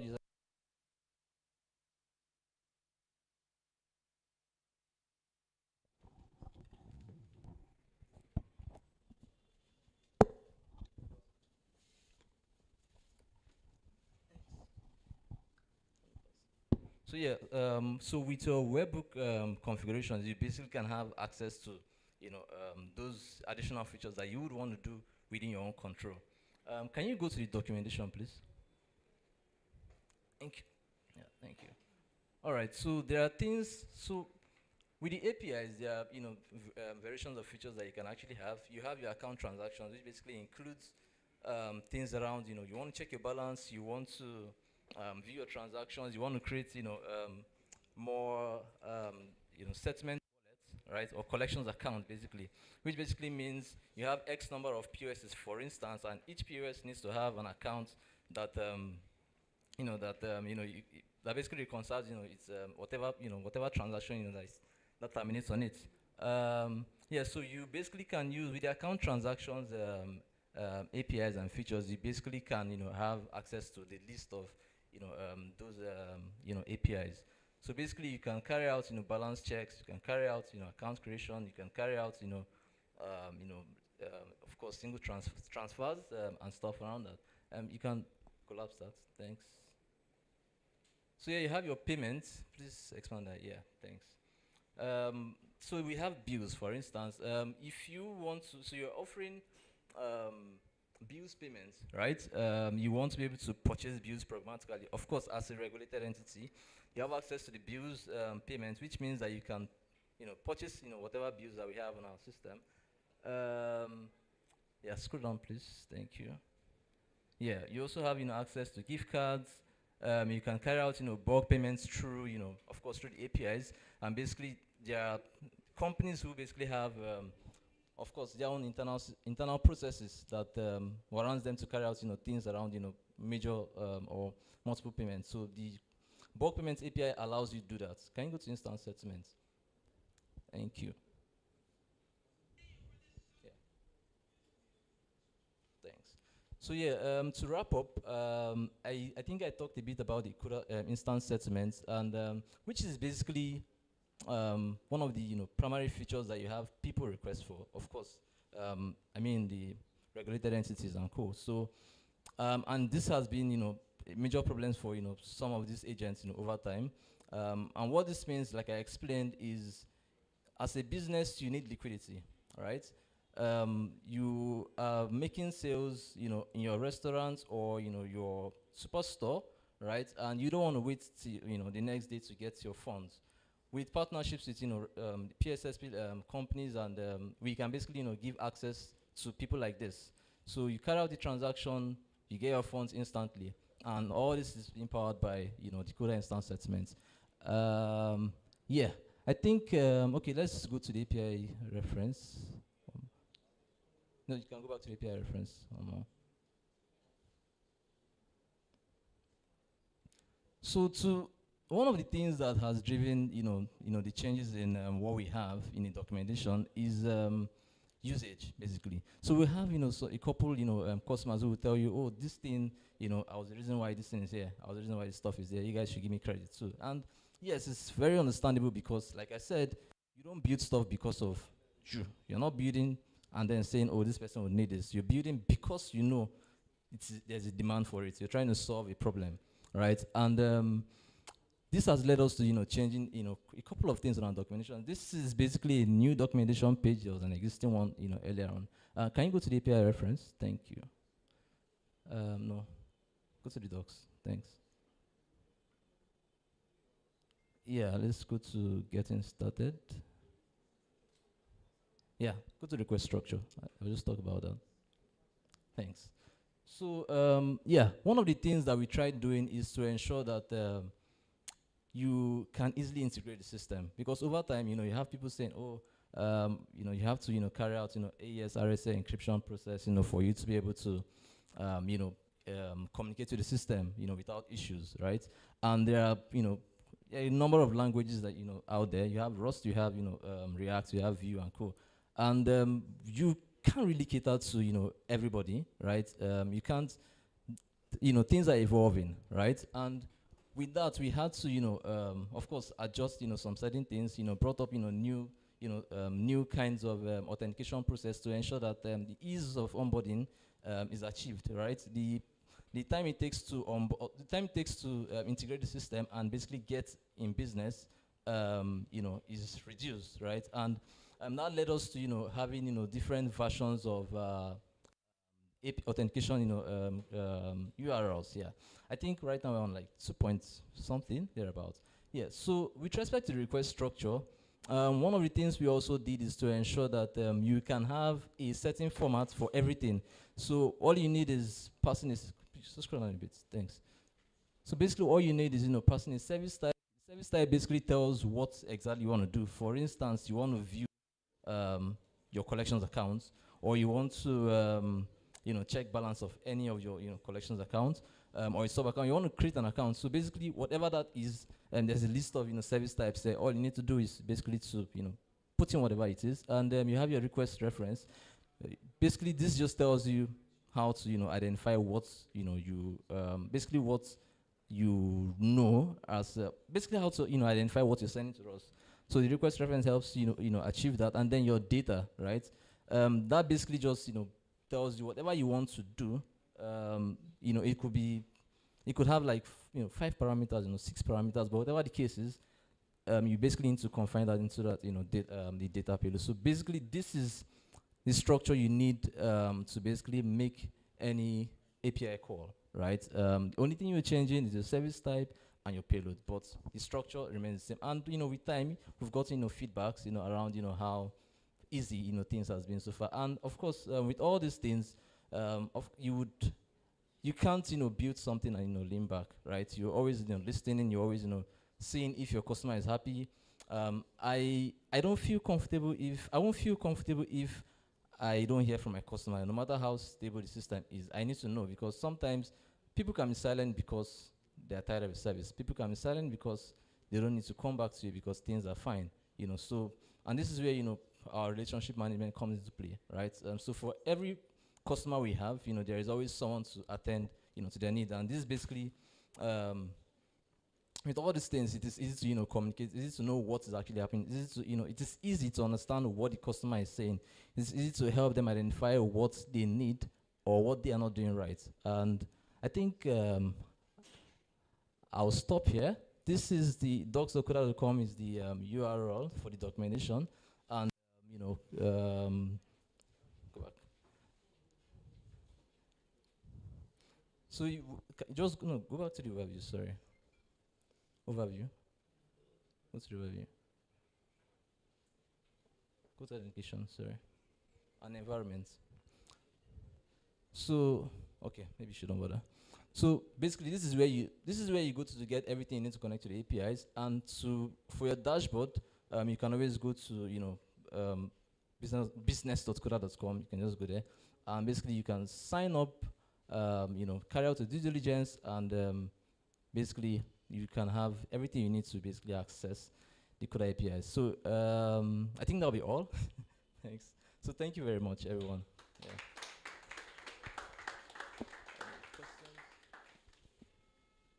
Any questions? Shoot.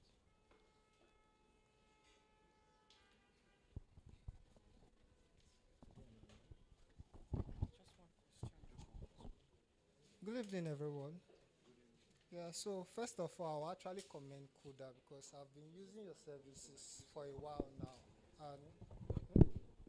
Okay, I've been using your services for a while now, and I must say, at least, I've not been really having issues of downtime compared to the traditional banks I used. So I didn't really know about this, your endpoint, because I did an integration lately. I actually wanted to use CUDA, and I got to know that I don't think you guys offer a starter business account, because if you look at Flutterwave, I've done integration with Flutterwave, and I've done integration with Paystack. They have a starter account, and the essence of that starter account is that, for instance, for developers like us now, sometimes we might not have CAC and want to do some kind of integration, probably for VTUs and the rest. So most times the customers or the product owner might not want to give out their account info to us, so we have to run it from our end. So I don't think you guys provide a starter account. They have a normal business account. They also have a starter account. The starter account is not a full business account.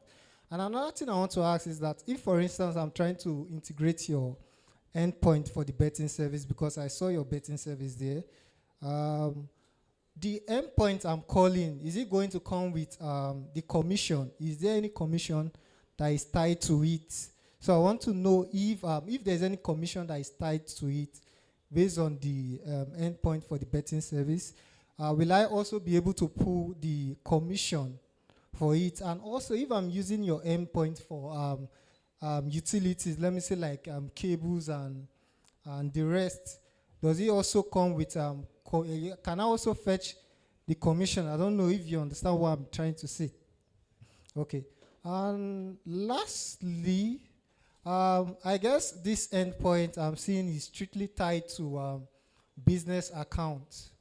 You can't run it on my normal CUDA account. I don't know if there's a flexibility for developers because Flutter and I guess this thing, Paystack, to a certain extent, they have a relaxed this thing, registration, because you have tried to use your business. I've tried to go through your business registration. I was flagged so many times because I was asked for, there were so many documents that I was asked for. Although these, I don't know whether everything has changed now, because the last time I tried, that was the reason I moved over to Flutter, Wave, and Paystack, because the document was too much. Even when I got to the CAC, they were asking me too many questions. So I just went off. So I want to know if everything has been, if at least they've reduced most of the forms I need to submit and something like that. Thank you. Okay, yeah, thanks. So your first question is basically how to, easing the process for, small business or, just for people who just want to see what's happening, right?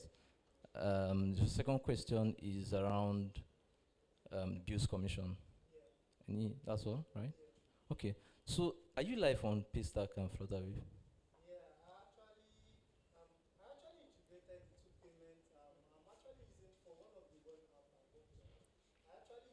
Paystack for collection. I use Paystack for collection, and I used Flutter Wave for the utility endpoint. And the reason I used Paystack was that I noticed that Paystack transfer rate was more faster than Flutter Wave.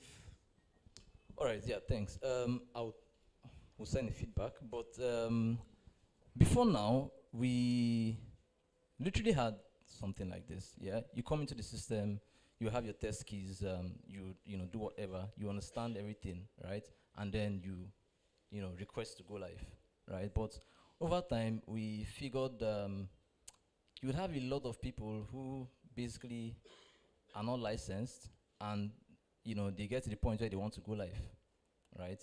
And then you have a lot of people that want to drop off because you cannot, if you're not regulated, or you don't have your business is not based on CBN recommendation, you are not permitted to carry out certain things, you'll be bounced. That's usually what happens. So we had to, move that process to, initially this was not where you come to on board if you're using the system like maybe a year ago, right? So what we did was to move the onboarding process here.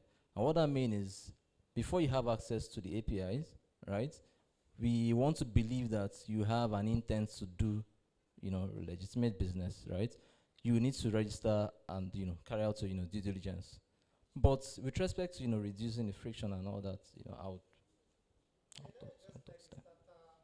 I get what you mean. I get. I will take the feedback. The second one is the commission. So if you eventually get to the point where you have you can actually operate the bills service, there's an SLA that basically tells, okay, this is what your commission is. It doesn't change except we come to tell you it's going to change over time, right? What I mean is, so the API doesn't tell you this is your commission. But whenever you do a transaction, or in the point of your integration, you can actually tell where you want your fees to be settled to, which is basically what has been agreed upon.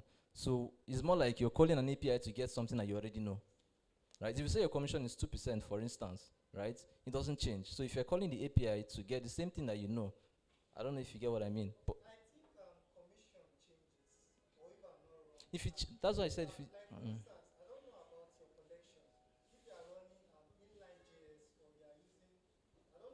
collection, you also expose your collection endpoint.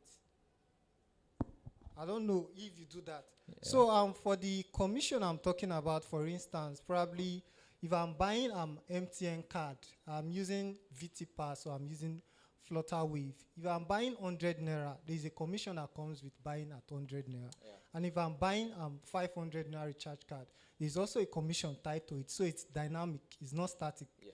So the only thing that is static there, I guess, is your payment gateway fee, which for Paystack, I guess 1.4% plus 100 naira, depending on the transaction. And Flutterwave, Paystack is 1.5 and Flutterwave is 1.4. Yeah. So that is what I'm trying to ask. So yeah, like I said, so the commissions are in percentage. So whatever the value of stuff you're trying to get, it is that percentage that still applies, right? So if we're saying we're going to give you 0.5% or 1.5% of the airtime that you're buying, 100 MTN 100 naira, right? That commission is in percentage, right? It's also going to apply, regardless of whatever denomination. So it's not static. And if anything is going to change, of course, we'll let you know. So I believe just to save time, we may not be able to take further questions. Yes, I know we are all eager to, have more questions, and we can. That's why we're here to network. So if you have more questions, you can just meet with the CUDA team, after the event. So thank you, Emmanuel. Thank you very much. Thank you so much. A round of applause for Emmanuel. And just a quick reminder that if you have not been checking in online, this is a good time to do so. Remember to use the hashtag LoopMeetup 4.0 and share your insights and everything that resonates with you as we, close the meeting. So now is time to celebrate innovation. I had mentioned while we're doing the introductions that we have in our midst today winners from our Tamai Elevate conference pitch competition that happened just recently this year. We have a couple of them present, and we just want to spotlight them, to celebrate them, and hear about what they're building, talk about, how they have scaled since winning the competition. And to walk us through that, we have the honor of our CEO here at Tamai, Mr. Bolade Emmanuel. So please, a very huge round of applause for him. Yes, please. So a very huge, please keep clapping. It's an honor to have him here with us today. Yes, walking us through this session. Thank you, sir, for joining us.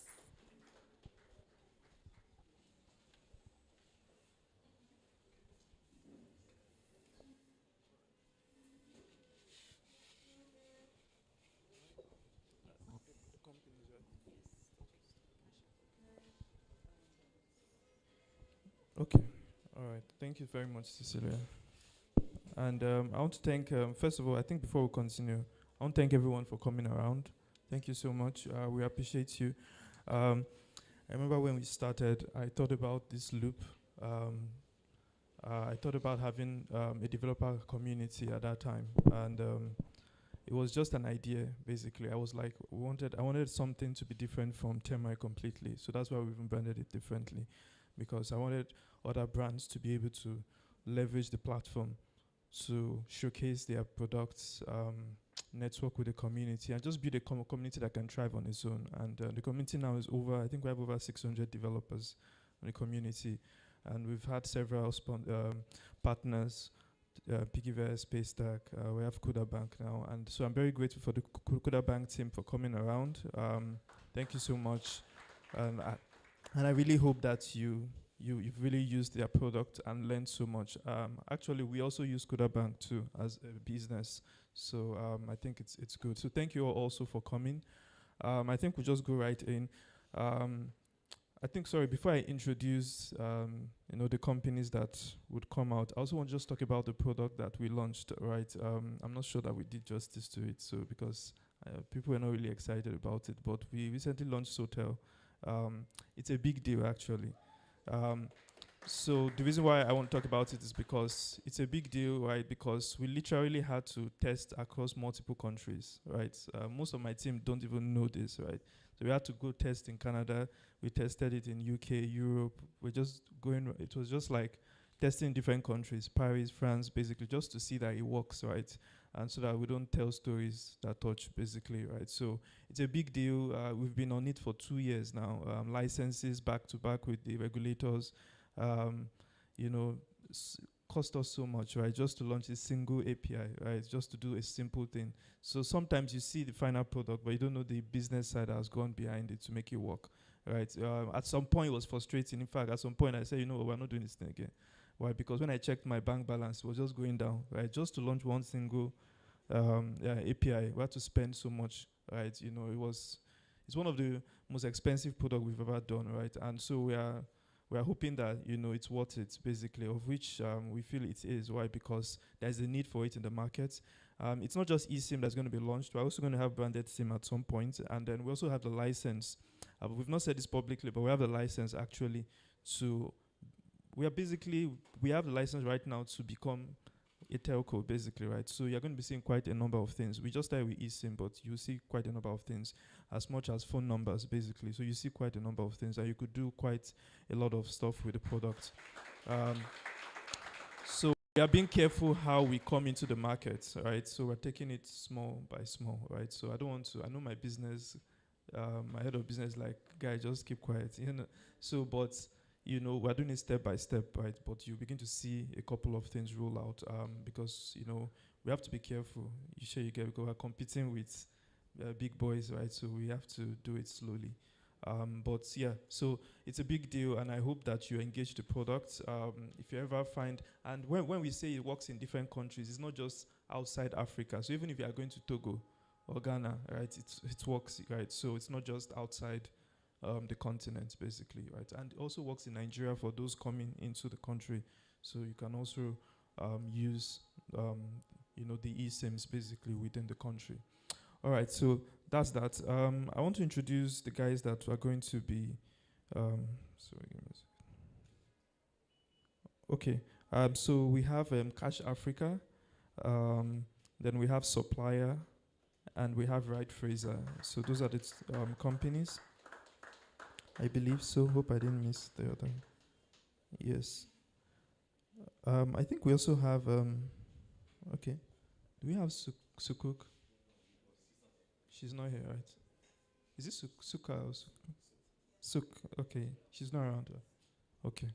All right. Okay. Nice to meet you guys. These were the guys that took that withdrew money from my bank account. But it's nice to have you guys. So basically, we just want to get to know. I think that's just running all through the three companies, just to know what the progress is so far. I'm not sure everybody here were around. Some people maybe, but maybe you just introduce your company yourself, and then also what the progress has been so far in your company, and then we'll go into other discussions. All right, let's start with you. All right, thank you so much, and hi everyone. Thanks for having us today, and again, I want to say a very big thank you to the Tamai Group. It's been an awesome experience since July. A lot of things have changed. So to start with, I'll talk about Supplier, what we do, and what we're up to. My name is Joy, and I'm a co-founder at Supplier. Supplier today, I mean, from the last time when we were at the Elevate conference, a lot of things have changed, just like I said. So I'd say today, Supplier, we are enabling informal retailers, especially informal retailers, making it possible for them to access interest-free inventory financing. I know a couple of months back, we were all about B2B product sourcing, help retailers source and sell products online, but we've moved a bit from there. And thankfully, Cash Africa is here. We launched a partnership that currently we are empowering over 1,000 businesses in Africa to access cashless payments, and also, I mean, it doesn't sound exciting yet. I'm sure when you get the mic, you speak a lot more about it. A lot of things have changed. Currently, you know, recently we got into a partnership with Coca-Cola that's unlocking happiness for everyone. Partnership with Flour Mills of Nigeria. I mean, these are big boys, and of course, we might not have thought that would get there, but with your support, today, everyone that buys an item on supplier, every small business that buys on supplier gets WhatsApp notifications in real time. And that's because, you know, these small businesses, they don't do emails like you and I do, right? Right, a lot of them rely on their WhatsApp-enabled phones to get notifications, to make transactions and things like that. So it's been quite a journey, and we really want to say thank you. Glad to be here, and love to keep the journey going. Thank you. All right, thank you so much. Yes, hi. Good evening, everyone. How have you been so far? It's been stressful, very, very stressful. But Fresa has done so well. Since then, we have gone ahead to get about 3 partnerships, you know, with different e-commerce platforms. We are currently pursuing one with Gigi, and hoping to close that before the month ends. When we get that partnership, we'll be able to, of course, onboard a lot of vendors, you know, and merchants as well that will be able to help us to. What does Right achieve our Fraser goal. do? For Right Fraser, what we do, we are a last mile fulfillment operating system for merchants, for businesses. Take for instance, you order a pair of clothing or a pair of shoes from an Instagram vendor right now. You probably wait for, say, 2 working days or 1 working day, you know, to get your item delivered to you. What we do at Right Fraser is, once you make an order, we provide a platform for merchants, such that once you place an order, you know, from the store, you know, we automatically connect you to a courier, somebody who delivers a product to you instantly. You don't have to wait for a day or 2. You don't have to wait for a lot of hours. Your product is delivered to you so long as you have made payment for it. So that's what Fresa is building. And we are, I mean, if you're a business owner here, an e-commerce business owner here, we'd love for us to have a conversation, you know, before you go home, and let's see how we can help you. Thank you. Thank you. Thank you very much for having us once again. So I am Malik, co-founder and CEO at Cash Africa. What we are building is very simple and complicated as well. We are building the contactless payment infrastructure for Africa, right? We are saying that rather than carry your cards around or face declined transactions with your card, you can tap your phone on POS devices and pay in under 1 second. I mean, you know, you heard from the guys at Kuda, right? You know, you slot your Kuda card into a POS machine, your payment declines. Even Kuda is like, I don't know why. You know, issuer or switching operative, but there's money in the card, right? You know, so the breakpoint in the payment chain, right, in Nigeria just gets more and more complicated, right? So we built an infrastructure that from your bank app, if you use Kuda, for example, right, you go to your Kuda app and you tap your Kuda app on the POS, right, you know, using your phone, and your payment is completed in one second or less. To make a card today, it costs about 2,500 naira to make the debit cards in your pockets. The CBN says you cannot sell it more than 1,000 naira, right? Kuda Bank needs to find a way, and I'm not just mentioning Kuda a lot because they're a sponsor. They need to find a way to sell the cards lower than 1,000. So I'm sure a lot of people have seen OPay cards for 500 naira, OPay cards for 100 naira, right? But the card costs 2,500 naira. And that's just so expensive. So every card department in every bank in Nigeria, right, on the issuing side is a loss-making department, right? So, you know, after we participated in Pitch Perfect at the Elevate conference, we have gone on to integrate some banks, right? We've integrated Sterling Bank, we've integrated Lotus Bank. We are currently integrating OPay, Wema, Fidelity Bank, you know, to sort of turn these loss-making departments into a revenue-generating department. Because, you know, we provide one single API and Flutter plugin that you can install on your mobile app, and all your customers that have NFC devices can, you know, pay contactlessly at existing POSs, by the way. So, you know, nobody needs to buy new POSs to process this payment. So, yeah, that's the latest. Okay, thank you very much. You know, basically, I think I think it's nice to hear some of the progress that you guys have made. I think before I ask one of the questions that I have is, I know when we started, we had maybe 50 companies on the platform. And it took us quite a while before we figured out some issues.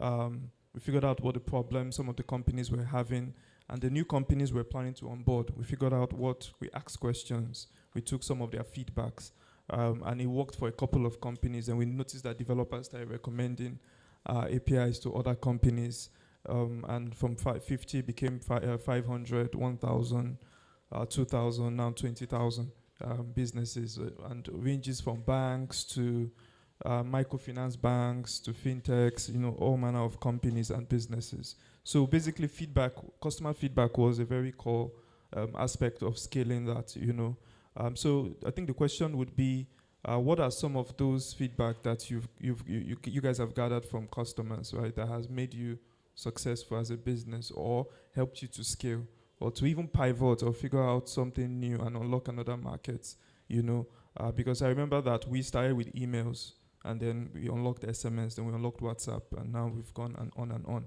And sorry, somebody also asked about what CRM tools that you can use. We're actually building something soon. It's going to be launched very soon. It's a omni-channel platform that allows you to do all those things that we're talking about and solve all those problems that I think the audience was asking. So it's part of feedback that made us build that basically. And we've been doing it for more than a year now. So what are those kind of things that allows you to unlock new markets that has happened across your business? Maybe I'll start from Cash Africa. I think for us, initially we started with cards actually, right? So I got back to Nigeria and I tried to get a debit card and I noticed I had to go to the bank. Or, I think Money Points was doing 48 hours delivery to you, and that was what Kuda was doing 7 days, delivery to you. Then, so we made a debit card that is self-activated, right? Meaning that, as you are going home, you can stop at your regular ShopRite, pharmacies, pick up a debit card and activate it, right? Meaning that, we are shrinking that going to the bank into an easier process. But what we discovered, right, after speaking to users was people got these cards, right, but the cards still face the same dependency issues, meaning that InterSwitch is down, your payments are declining. NIBS is down, your payments are declining. The POS merchant is having issues trying to. So, we had like a user symposium like this, and we basically told people to sort of engage in divergent thinking of, if everything was possible, how would you like to pay, right? How fast would you like to pay? And a lot of people were speaking about how, I would just, I carry my phone everywhere. Can I pay with my phone? Like I see in movies or abroad and whatever. And of course, part of the customer feedback was that cannot work in Nigeria because most people think, so if I leave my phone and somebody taps on it, the money is gone. And it's a very fraud-sensitive market, right? Understandably so. So we had to build an infrastructure from the customer feedback, right, that says, payments have to be contactless and also safe, right, and also easily distributable. So if a bank goes live on our APIs today, from intent to pay for the customer to ability to pay is in under 30 seconds, right, compared to a card where you have to order a card, go to the bank for a card, So that was purely, as we say at Cash Africa, it was the idea of the customer, and of course, credit to the team at Cash Africa for building it. Okay, right, Fraser. So for us was, when there are a lot of news that happens, maybe Twitter or Instagram, you see people ordering stuff, right? They order maybe food and the delivery guy is eating the food, it's funny, right? The delivery guy is eating the food, or maybe the delivery guy eats part of the food before delivering the food to the owner, right? So that was something we thought, hey, I experienced something like that. It wasn't food, it was my shoes. I ordered for my office end of year party. I didn't see those shoes anymore. Even today, I can't see those shoes, right? So that took us to building Right Facer, where we started thinking around a lot of things. We spoke to a lot of customers, and they were like, "Oh, if we could build something where we could possibly, track where these delivery guys are, where we know exactly where they are at a particular time. It will make a lot of sense, which helped us to go ahead and currently working on geolocation, yes, where we can easily, know exactly where these delivery guys are at a particular time, right? And we are able to process refunds or returns, I beg your pardon, if customers doesn't like the product, and also obviously do what we know how to do best, which is having merchants take a lot of time to do other businesses while we manage the delivery of their products and all. Thank you. Okay, that's nice. Supply. Yeah, great. Thank you so much. So customer feedback has done a lot of things for us. Starting from onboarding, I'm glad that one of the earliest sessions today talked about customer onboarding, and one of the things we're currently doing right now is to see how people can sign up for supplier without even having an email address. And I would say one of the ways we got this feedback was from the fact that for every OTP we send out, we also can see it from our back end. So you see people put in wrong email addresses. I'm sure, a lot of us here are, tech savvy people, and we check our emails. We send emails every day. If I ask you for your email, you probably remember it, but think of the market women. It's probably someone near them who even owns the email address, and then they just use that to sign up. So we started rethinking the process, that rather than have them just sign up with email addresses, why not just send OTPs? Thank God we have Tamai now. So it's easier to just send them OTPs on WhatsApp, and then they use that to sign up. So that's one. The other thing is we discovered that for this small mom and pop shops, it's all about availability. I want to, if I want to buy spaghetti in a neighborhood shop and I can't find it in this shop, then I go to the next shop. It's simply that way. So it's all about availability. So rather than focusing on just vendors, we're big on having vendors register on the platform so that they could sell. We found a way to start working with the manufacturers themselves. So rather than just say, hey, vendor A needs to deliver biscuits to you, or vendor B needs to deliver mayonnaise to you, we can work with those manufacturers themselves, and then that shortens the delivery times to our customers. Yeah, thank you. Okay. All right. Thank you so much. Well, if I can think of, for Temai, I think this question the feedback question would lead to the next question I actually want to ask. For us, there's a lot of feature on our dashboard that many customers don't even notice. So there's a lot of products that we've built at Temai that looks very simple, but a lot of stress went into building it. So I'll give you one feedback that we have. So if you check other companies in the industry right now, so that's one of the reasons why many companies have failed in our space, because we've moved away from being a CPaaS company to actually being a full telecom company, basically. And a lot of CPaaS has failed, basically. Even the foreign ones are either pulling out of the market or are just focusing on the big, maybe telecom companies and the government or whatever, because it's difficult to serve the need of the small companies and also the middle-sized companies like Flutterwave, Paystack, Kuda, basically serving the need of those companies, MoneyPoint or whatever, because they are growing pretty fast and they have several needs. So there's a particular product that we built, and I think if you use our platform, you should check it out, basically. So it's almost impossible to know. So sometimes when OTP does not deliver, right, maybe an OTP is sent to MTN or Airtel and the customer does not get it, the company starts complaining, calling our support, what's going on, and a bunch of time it has nothing to do with our platform.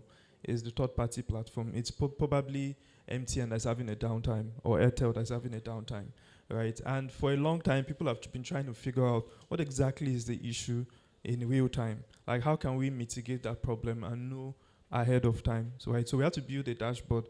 So for other companies, what they do is that they build, I know it's a common practice with developers, you build a status page somewhere that shows if an API is down and all of that. So that's just triggering into your own APIs, basically. It's not necessarily telling us what is going on with the telcos. So we had to build an internal. So my team was like, let's just do a status page and blah, blah, blah. I said, no.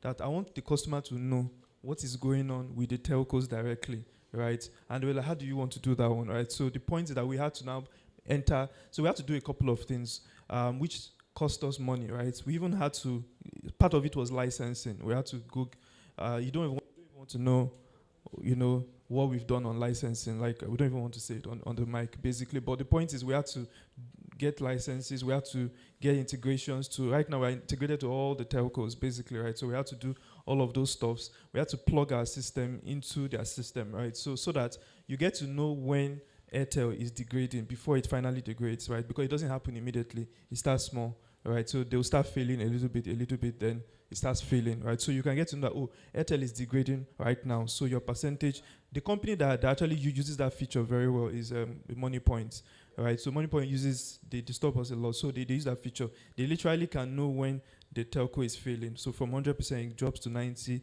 60, 40, and once it gets to 40, all alarm starts ringing, basically, right? So it's a good feature to just really know when you could easily see that, oh, Airtel is degrading, and you can tell your support that, oh, there's going to be a problem with MTN. So in case the customers start complaining with MTN numbers, you easily know that MTN is degrading right now, right? So we call it telco reports or something like that. I think it's telco reports, right? So, and it's under your insights, right? But I don't think many companies, check that out, basically. But it's a good way of promoting that product, right? So I think it's something you check out. And that's based on feedback, right? And other feedback that also led to solving some tough challenges, problems that we've had at Chemai, is a problem that we had on scaling. Now, we noticed that as the traffic increases, right now we do over 1 billion traffic, right? So as it's scaling, we noticed that the operators begin to have problems, basically, right? Now it's because the companies, there's a disconnect between the speed, the businesses like Kuda Bank or Money Point is flooding on our side, and the telcos maybe cannot handle that. So we had to build, and it became a problem, and so we had that complaint. So we had to build something in between that rates that traffic, doesn't slow down the traffic coming from Money Point or whatever, and doesn't also overflood the telcos, and the feedback comes in real time also. So it's a complicated tech that we have to build in between, right? So those are some of the feedback, and which has made our service, offer up to 90%, the delivery rates, almost every time. And we literally know when there's a problem. Some companies end up notifying the customers like maybe 30 minutes after or an hour after when there's a downtime, but we do it almost instantly because we know that there is a downtime.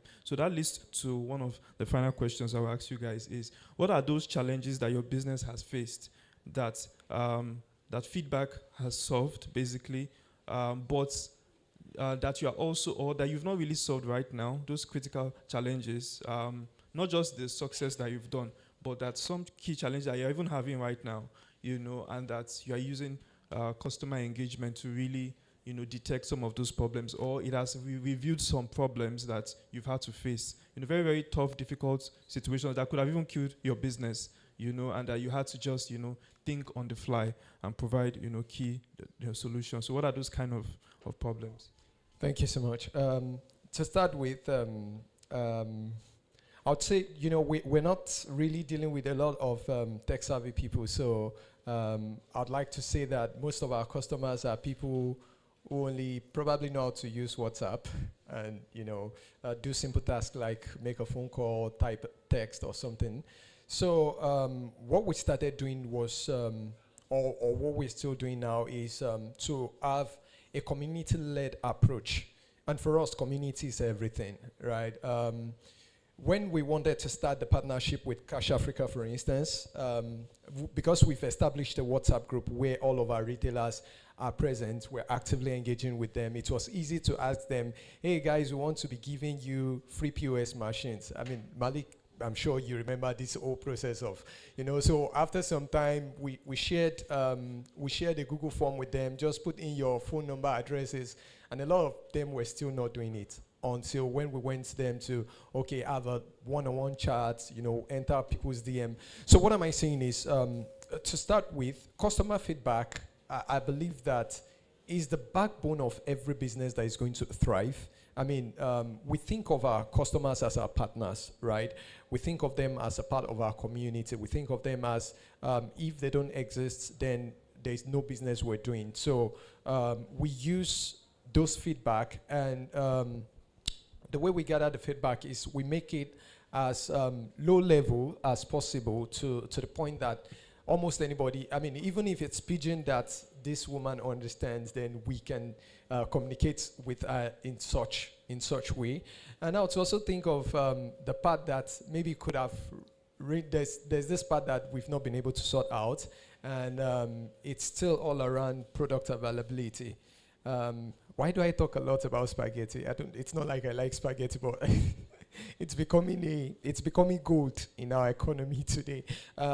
So today, Flour Mills of Nigeria is facing issues with, there's this, I mean, let me not go into the raw materials, but for some reasons, there's a really big itch around production. It's their fault, right? I mean, nonetheless, we'll say it's the producer's fault, but as far as our customers are concerned, you are the ones that don't have the product to supply to me. So how do we manage that? And we went back to something we've always been doing before, and it's all about, making it, still using that community-led approach. So, for instance, I know that normally for Golden Penny Foods to get their products to us should happen in 48 hours, 72 hours.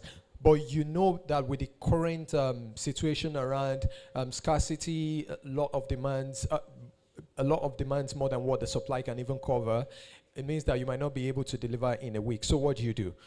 So for that reason, we started engaging with our customers to manage their expectations. Of course. So simply creating exactly the channels whereby these customers can So communicate with you. they know what's going on. We know how the demands would be. So it's also in a one-on-one approach where you can actually hear, oh, so we don't have this particular brand you're asking for. Would you take this as a substitute?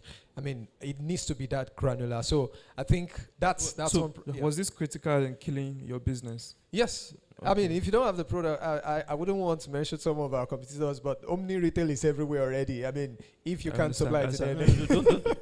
Don't talk about Omni Retail. Okay. Because they are one of my major I mean, customers. there are people too. I'm just joking. All right. Right, so Fraser. So what I want to know is what that thing that almost killed your company, and feedback, shone light on it, and how you fixing that problem. Okay, so I think I mentioned it earlier. Geolocation. Yes. So when we started, we started with, first of all, doing beta testing. Private beta testing. We're trying to work with a few guys, in a group chat. Brought them here sometime to just test the product. There's a merchant here. There's a courier here. I'm the customer. As a customer, I order the product. Please help me deliver this. And then we couldn't find at a point we couldn't find the courier, not because he ran away, And the merchant started. She was already feeling some type of way, about the whole thing. And we had a few other guys in the group chats. She was the head of managing those whole merchants because she was like the lead merchant. She had a whole lot of products, and we made her like the lead. She manages the entire merchants that we have in the group chat. And we felt like if that had gone wrong, we had to we knew where the guy was going to, but the merchant did not know where the guy was going to, right? But we had to tell the merchant that yes, we know where this person is going to. However, we understand that you can't track this person, so you may feel like this person has gotten away with your product, with your customer's product. So we had to go back, and work on geo-location and geo-positioning, such that we could easily, know exactly where these couriers are, right?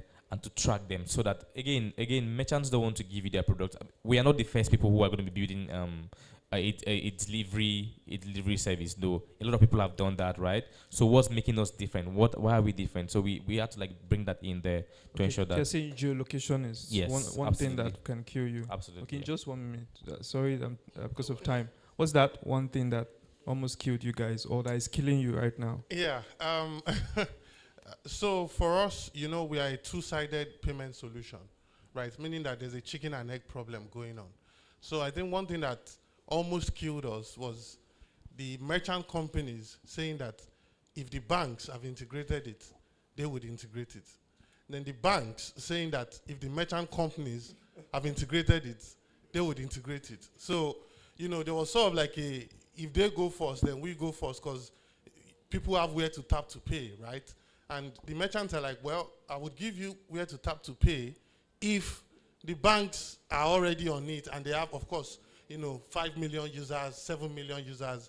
So that was something that was very risky, and yeah, of course, it almost killed us. I think how we thought on the fly to solve that problem was, so we approached bank meetings by hitting them where it hurt the most, right? So if I enter a meeting with Fidelity today, I will tell you are bleeding maybe like 1 billion naira, right? Issuing cards. So what you're saying is that if people are in this room and they want to get to meet with Fidelity or Sterling Bank, they should come and meet you. No. That you have the plug, basically. No. What I'm saying is you should hit them where it hurts, right? So, I mean, if you tell Kuda today, and Kuda knows that maybe they are bleeding 5 billion per year issuing cards, right? Everybody in the meeting is like, how can you guys help, right?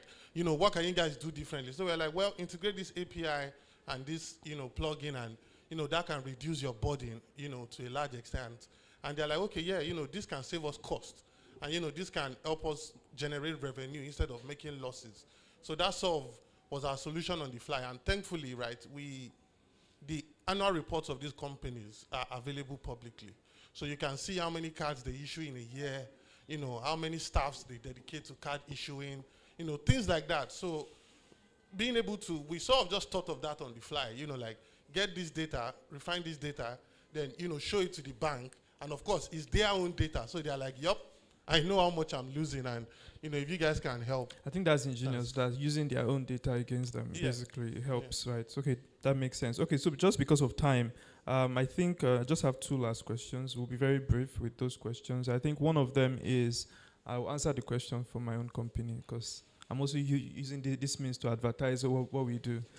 Okay, so I think the question is, what are you guys doing? What's next, right, for your business, right? So, I was in some meetings.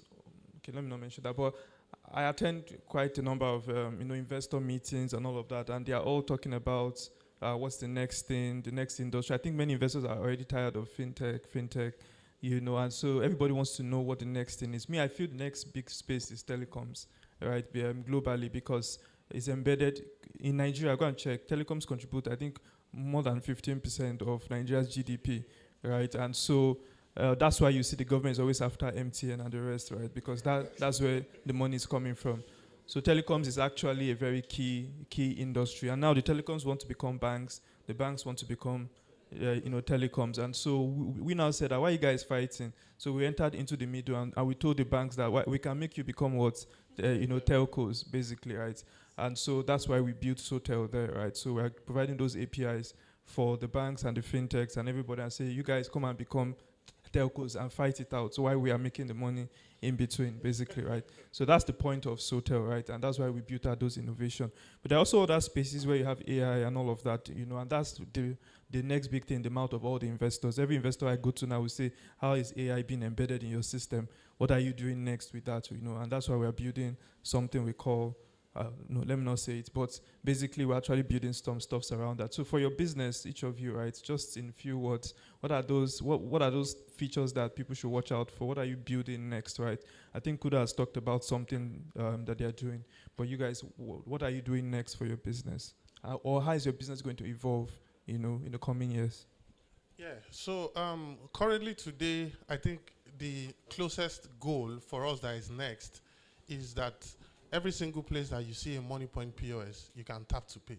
So that's going to be really huge for the industry, right? Because of money points penetration. But beyond that, looking 5 years ahead, we are talking about the stability of virtual cards, due to our infrastructure, being able to power virtual cards in Nigeria and Africa at large, very, very simply, right? Today, you don't have virtual cards within the Nigerian. Of course, you have the Visa, MasterCard, but it's quite, a long process and it's expensive. You pay in dollars. So in the 5 years, 10 years to come, if that's not too close or far, we'll be able to power virtual cards for Africa as well. as a Interesting. means of payment. Right, Fraser. For us, we're still very humble because we're trying to dominate the market at the moment. However, in the nearest future, we're looking at having a way. Hopefully, Nigeria becomes better. We look at delivery where we don't have.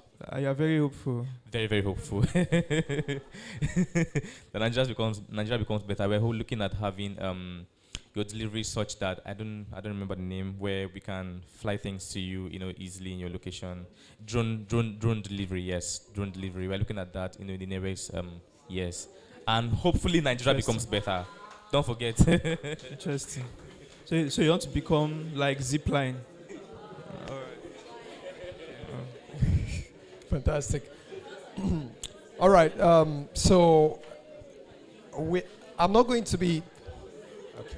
Yeah, continue. Don't worry. Okay, I'm not going to be using the word AI because it's the buzzword, but It's not buzzword. You have to use it. If not, you will not raise money. So.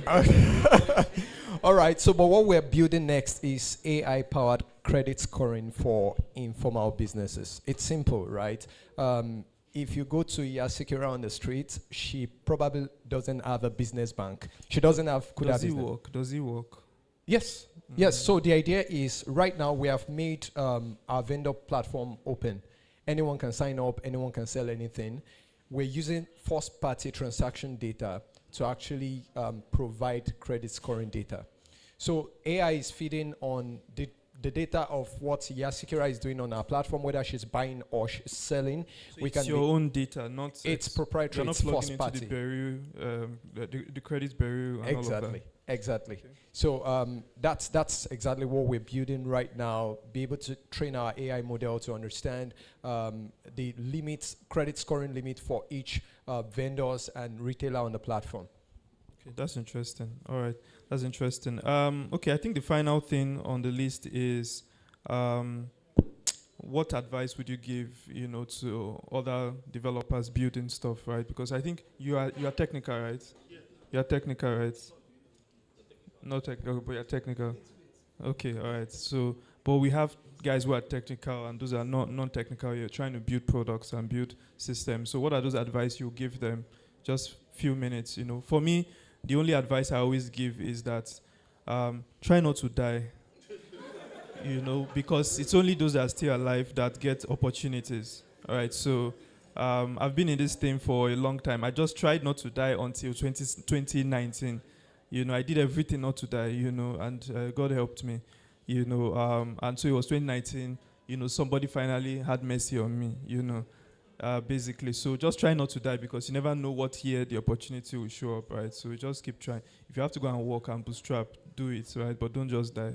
That's my own advice, right? So what are you? I'll pick it from there. Try not to die, but don't stop building, right? The day you stop building is actually the day you die. If you say, because I didn't get into YC or I didn't get into, what are these other things, then you're going to stop. Text us, then you're going to stop building, and then the whole idea dies off. The other thing is, I always say that it's important for every builder, whether you're just a software developer, start thinking about how you're solving problems. It's all about solving problems. I mean, we wouldn't have used Tamai or known about Elevate Conference if it was not that you guys are actually solving real-time problems. So even if the only thing you're doing is UI UX, are you actually solving problems? So I'm going to say, while you're trying not to die, keep building, don't stop building. The other thing is that make sure you're actually solving problems. Yeah, keep building. So why I'm saying this is because 2 years ago we started something with my co-founder, Right Facer still. We called it Right Facer. It was mobility, where we could easily come pick you up at your nearest location, take you to your closest bus stop as well, easily. But we realized that was very capital intensive and we didn't have that money to fund that project, right? It was also asset intensive as well. We needed like vehicles and stuff, right? That couldn't go further, and we had to find a way to work around it, and we came up with the idea of logistics, using third party, to fulfill deliveries for merchants, right? And that is working for us so far. I'm hoping, obviously, you're going to hear the success story very, very soon, but don't stop building, Thank you. I think for me, what I would say is just launch. To be honest, I think there's a lot of hesitation, especially if you're a first-time founder. You know, you want to get a domain, get the code working, everything. You know, if you are maybe Ride Fraser, for example, you know, you want to say maybe when you have riders or you have orders, you know, just launch. Then you would find out what you should be building after you launch.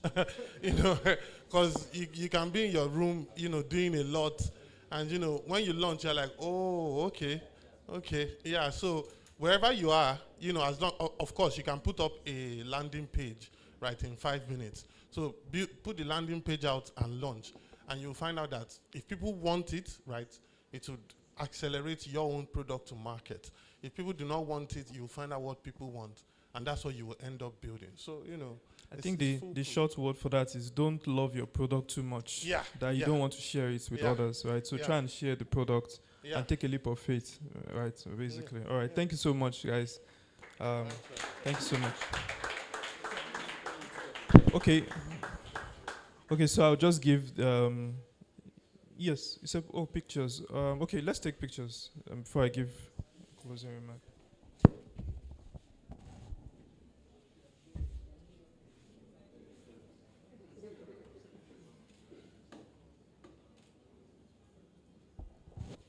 All right, okay. So just give a closing remark. I think we're done. So thank you very much, everyone, for coming around. We appreciate it. Please don't be a stranger to our product. I want you to visit our documentation, try out our product. Basically, we are trying to improve what we are doing to serve you guys. If you have any problem, use our Slack channel. On our documentation, we have a Slack channel there that's under the documentation. You would see a Slack channel. Join the channel, ask questions. We're always available to support you. Then also, if you are building anything, try use we have different APIs. We have Switch API, which, let me try and explain that Switch. The Switch API is actually the foundational product for Termite. Every other product we have is built on top of Switch, right? So Switch is what allows you to connect to SMS, WhatsApp, email, voice channel, everything via APIs. So Switch is all about APIs. Then on top of that, we now have third-party products, right? Which we have the eSIM product is built on top of that. We have the, what do you call it? All the token product, the 2FA app that we have, Termite Go, try and download it also. It works on any platform, Facebook, Twitter, whatever. If they're active for 2FA, just download this thing. I use it in Nigeria. I use it outside Nigeria. It works on any platform, basically. So it's built on top of Switch, right? So you could check out the Switch if you're just building simple API for messaging, and then you can move on to other products, right? But don't be a stranger. Reach out to us. If you have a challenge as a business also, and we have partners that can help you out, right, to fix those challenges. For example, you're having a challenge with Kuda Bank, you know, and you want to basically reach them, you can reach out to us also. We should be able to connect you with that. Paystack, Piggyverse, Money Points. We have the plug, right? So